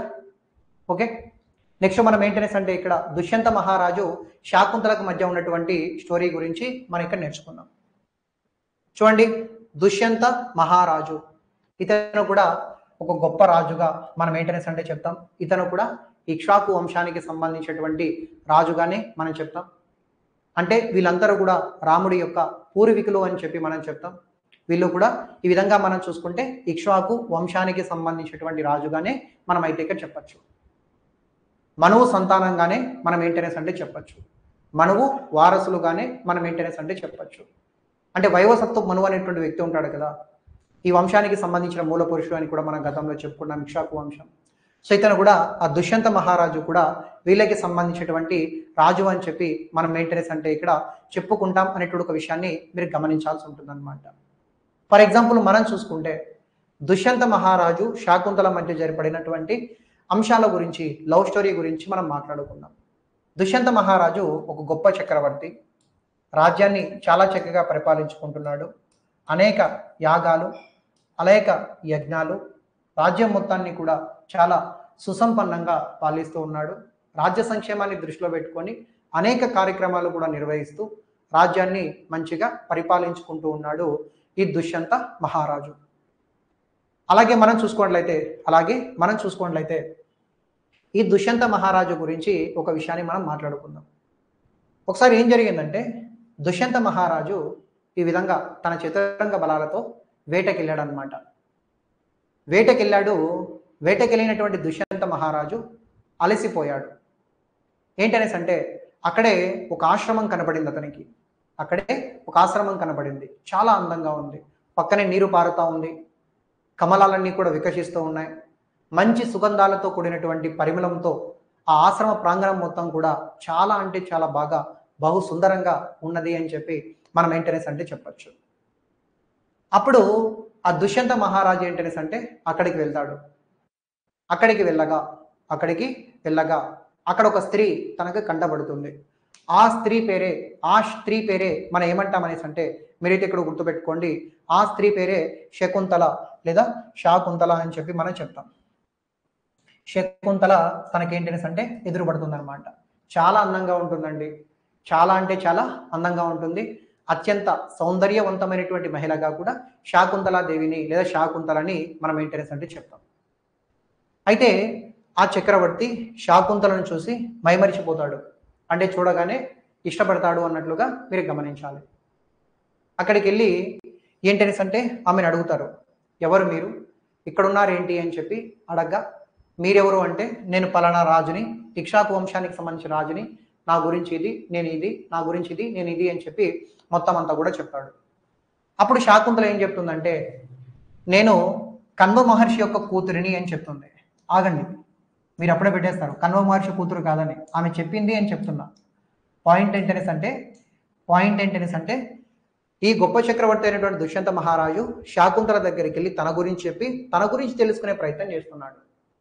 అప్పుడు శాకుంతల ఏం చెప్తుందంటే, ఎవరు నీవు అంటే, నేను కన్వ మహర్షి యొక్క పుత్రికని అని చెప్పి చెప్తుంది. అదేంటి, కన్వ మహర్షి ఈ విధంగా ఏంటనేసి అంటే బ్రహ్మచారి కదా, తనకు అసలు సంతానమే లేదు కదా, మరి ఎలా నువ్వు తనకు పుట్టగలిగావు అని చెప్పి దుష్యంత మహారాజు ఏంటనేసి అంటే శాకుంతలని క్వశ్చన్ చేస్తాడు. అప్పుడు శాకుంతల తన గురించి చెప్తుంది. యాక్చువల్గా నేను విశ్వామిత్రుడికి అలాగే మనం చూసుకున్నట్లయితే మేనక, విశ్వామిత్రుడు అలాగే మనం చూసుకున్నట్లయితే మేనక అనేటువంటి దంపతులకు జన్మించాను అని చెప్పి చెప్తాడు. విశ్వామిత్రుడు అండ్ మేనక అనేటువంటి దంపతులకు నేను జన్మించాను. కాకపోతే కొన్ని అనివార్య కారణాల వల్ల వాళ్ళు నన్ను వదిలేయడంతో నేనేంటనేసి అంటే ఒక చోట ఉన్నాను. అప్పుడు ఏంటనేసి అంటే కన్వ మహర్షి తీసుకొని వచ్చి నన్ను పెంచి పెద్ద చేసినాడు అని చెప్పి చెప్తుందన్నమాట. అంటే ఆమె ఏమని చెప్పింది, కన్వ మహర్షి కూతుర్ని అని చెప్పగా, కన్వ మహర్షి అసలు వివాహమే కాలేదు, తను పుట్టు బ్రహ్మచారి కదా, మరి ఎలా నువ్వు పుట్టావంటే, లేదు నా స్టోరీ ఇది, నేను విశ్వామిత్రుడికి మేనకకు పుట్టినటువంటి కూతురును, కొన్ని అనివార్య కారణాల వల్ల నన్ను వాళ్ళు వదిలేస్తున్నారు, నేనేంటనేసి అంటే చిన్నప్పటి నుంచి కన్వ మహర్షి దగ్గర నేను పెరిగాను, పెద్దయ్యాను అని చెప్పి చెప్తుంది. మొత్తానికి శాకుంతల ఎవరి సంతానం అంటే విశ్వామిత్రుడు, మేనక. శాకుంతలాన్ని పెంచింది ఎవరనేసి అంటే, శకుంతలాన్ని పెంచింది ఎవరంటే కన్వ మహర్షి పెంచి పెద్ద చేశాడు అని చెప్పి మనం ఏంటనేసి అంటే చెప్తాం. అప్పుడు విశ్వామిత్రుడు అంటే క్షత్రియుడు కాబట్టి వెంటనే దుష్యంత మహారాజు, నేను నిన్ను ప్రేమించున్నాను, నువ్వు క్షత్రియ కులానికి సంబంధించిన స్త్రీవే కాబట్టి, నేను కూడా క్షత్రియ వంశానికి సంబంధించిన వ్యక్తిని కాబట్టి మన ఇద్దరము వివాహం చేసుకుందాం, నేను రాణిని చేస్తాను అని చెప్పి చెప్తాడనమాట. అప్పుడు శాకుంతల ఏం చెప్తుందంటే, సరే నాకు నేను వివాహం చేసుకోవడంలో ఎలాంటి ఇబ్బంది లేదు, కానీ కన్వ మహర్షి వచ్చిన తర్వాత మనం మాట్లాడుకుందాం, ఏమన్నా ఉంటే రేపు మాట్లాడుకుందాం అని చెప్పి చెప్తుందన్నట్టు. కానీ ఈ విధంగా మన దుష్యంత మహారాజు మాత్రం శాకుంతలని ఒప్పించే ప్రయత్నం చేస్తాడు. అప్పుడు శాకుంతల ఒక కండిషన్ పెడుతుంది, సరే నేను నిన్ను వివాహం చేసుకుంటాను, నేను నీతో వస్తాను, కానీ నాదొక కోరిక, నాదొక డిమాండ్ ఏంటంటే, మన ఇద్దరికి పుట్టబోయేటువంటి సంతానాన్ని నీ తర్వాత నువ్వు బతికున్నగానే తనని రాజుని చేయాలి అని చెప్పి కోరుతుంది. నువ్వు బతికుండగానే తనని రాజుని చేయాలని చెప్పి కోరుతుంది అనమాట. అప్పుడు దానికి సరే అంటాడు దుష్యంత మహారాజు. సో సరే అంటాడు, దేనికైనా సరే అంటాడు. ఎందుకంటే ఆమె అంటే అంత ఇష్టము, చూడగానే నచ్చింది. మీరేమనుకుంటారు అనుకోండి, లవ్ ఎట్ ఫస్ట్ సైట్ అని కూడా మనం చెప్పొచ్చు మన భాషలో. మొత్తానికి ఏంటంటే శాకుంతలని దుష్యంత మహారాజు ఆ రోజు రాత్రి ఏంటంటే వివాహం చేసుకున్నాడు. 2 రోజుల పాటు అక్కడే కణ్వ మహర్షి ఆశ్రమంలో ఉన్నాడు. ఆమెతో సంభోగించాడు. తర్వాత ఏంటంటే అక్కడి నుంచి వెళ్ళిపోయాడు. 2 days అక్కడ ఉన్నాడు. తర్వాత ఏంటంటే ఆమెను వదిలిపెట్టి అక్కడి నుంచి వెళ్ళిపోయాడు అనమాట. తర్వాత కణ్వ మహర్షి అక్కడికి వచ్చాడు. కణ్వ మహర్షి అక్కడికి వచ్చి ఈమెను చూశాడు. ఏమైంది, ఎందుకు అలా సాడ్గా ఉన్నావు అని చెప్పి అడిగితే జరిగిందంతా కూడా చెప్తుంది. అప్పుడు కణ్వ మహర్షి ఏం చెప్పాడంటే, దీంట్లో నువ్వు చింతించాల్సింది ఏమీ లేదు, తప్పు చేసావని ఫీల్ అవ్వాల్సింది ఏమీ లేదు. నువ్వు ఒక క్షత్రియ వర్ణానికి సంబంధించిన స్త్రీవి, ఇలా చేయడం తప్పేమీ కాదు. సరే అని చెప్తాడు. మొత్తానికి యాక్సెప్ట్ చేస్తాడు కణ్వ మహర్షి కూడా. యాక్సెప్ట్ చేశాడు కణ్వ మహర్షి కూడా. తర్వాత శాకుంతలకి చెప్తుంది. శాకుంతల తర్వాత వచ్చి నన్ను తీసుకెళ్తానన్నాడు, తర్వాత నన్ను వచ్చి తీసుకొని వెళ్తానన్నాడు. 1 fine day చతురంగ బలాలను మొత్తాన్ని కూడా తీసుకొని వెళ్ళి నన్ను మళ్ళీ తీసుకొని వెళ్తాను అని చెప్పి వెళ్ళి ఉన్నాడు. మళ్ళీ వస్తాడు మా హస్బెండ్ అని చెప్పి చెప్తుంది కణ్వ మహర్షికి. సరే అన్నాడు కణ్వ మహర్షి. తర్వాత కొన్ని రోజులకి గర్భం దాల్చింది. పిల్లవాడు కూడా పుట్టాడు. ఆ పిల్లవాడికి కణ్వ మహర్షి అన్ని విద్యలు నేర్పిస్తాడు. పెంచి పెద్ద చేస్తాడు. అతన్ని కూడా పెరిగి పెద్ద అయిపోయాడు. కానీ ఇతను మాత్రం రాలేదు, దుష్యంత మహారాజు. అతనేమో పెరిగి పెద్ద అయిపోయాడు, రాజులాగా అయిపోయాడు. కానీ దుష్యంత మహారాజు మాత్రం ఇంకనూ రాలేదు. ఇలాంటి పరిస్థితిలో ఒకరోజు ఏం చెప్తాడంటే కణ్వ మహర్షి, సరే ఇంక అతను వచ్చేలా లేడు, నేను తన డీటెయిల్స్ చెప్తాను, పలానా చోట ఉంటాడు, నువ్వు వెళ్ళు అని చెప్పి కణ్వ మహర్షి శాకుంతలని వెంట పెట్టుకొని, కొంతమంది మహర్షుల చేత వెంట పెట్టుకొని శాకుంతలని పంపిస్తాడు. ఇంతకీ శాకుంతలకు పుట్టిన ఆ కుమారుడి పేరు మీకు చెప్పలేదు కదా. శాకుంతలకు పుట్టిన ఆ కుమారుడి పేరే భరతుడు అని చెప్పి చెప్తాం. ఆ కుమారుడి పేరే భరతుడు అని చెప్పి మనం ఏంటంటే చెప్తాం. శాకుంతలకి దుష్యంత మహారాజుకి పుట్టినటువంటి కుమారుడి పేరే భరతుడు అని చెప్పి మనం ఏంటంటే ఇక్కడ చెప్పుకుంటాం అనేటువంటి ఒక విషయాన్ని గమనించాలి. సరే, మొత్తానికి కణ్వ మహర్షి కొంతమందిని వెంట పంపించి శాకుంతలని భరతుణ్ణి ఇద్దరిని కూడా అయోధ్యకి లేదంటే దుష్యంత మహారాజు దగ్గరికి తీసుకుని వెళ్ళింది. అంతా బాగుందండి. ఆమె ఏం ఎక్స్పెక్ట్ చేసింది, నేను కనపడగానే నా హస్బెండ్ నన్ను చూసి వచ్చి సింహాసనం మీద కూర్చోబెట్టు కుమారుణ్ణి అని చెప్పి అనుకుంటుంది. అలా ఎక్స్పెక్ట్ చేసింది తను. నన్ను యాక్సెప్ట్ చేసి నా కొడుకుని సింహాసనం మీద కూర్చోబెడుతుంటాడు మా హస్బెండ్ నన్ను చూసి అని చెప్పి అనుకుంటుంది. కానీ కట్ చేస్తే సీన్ మొత్తం రివర్స్ అయిపోతుంది. శాకుంతల దుష్యంత మహారాజు దగ్గరికి వెళ్తే దుష్యంత మహారాజు ఏమని చెప్తాడో తెలుసా, అసలు ఎవరు నువ్వు అంటాడు. ఒక్కసారిగా షాక్ అవుతుంది ఆమె.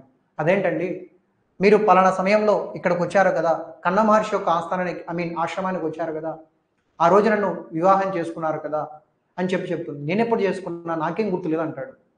సరే, మీకు గుర్తుండకపోవచ్చు, జరిగింది ఎవరికి కూడా తెలియకపోవచ్చు, కానీ పంచభూతాల సాక్షిగా ఆ రోజు మనం వివాహం చేసుకున్నాం.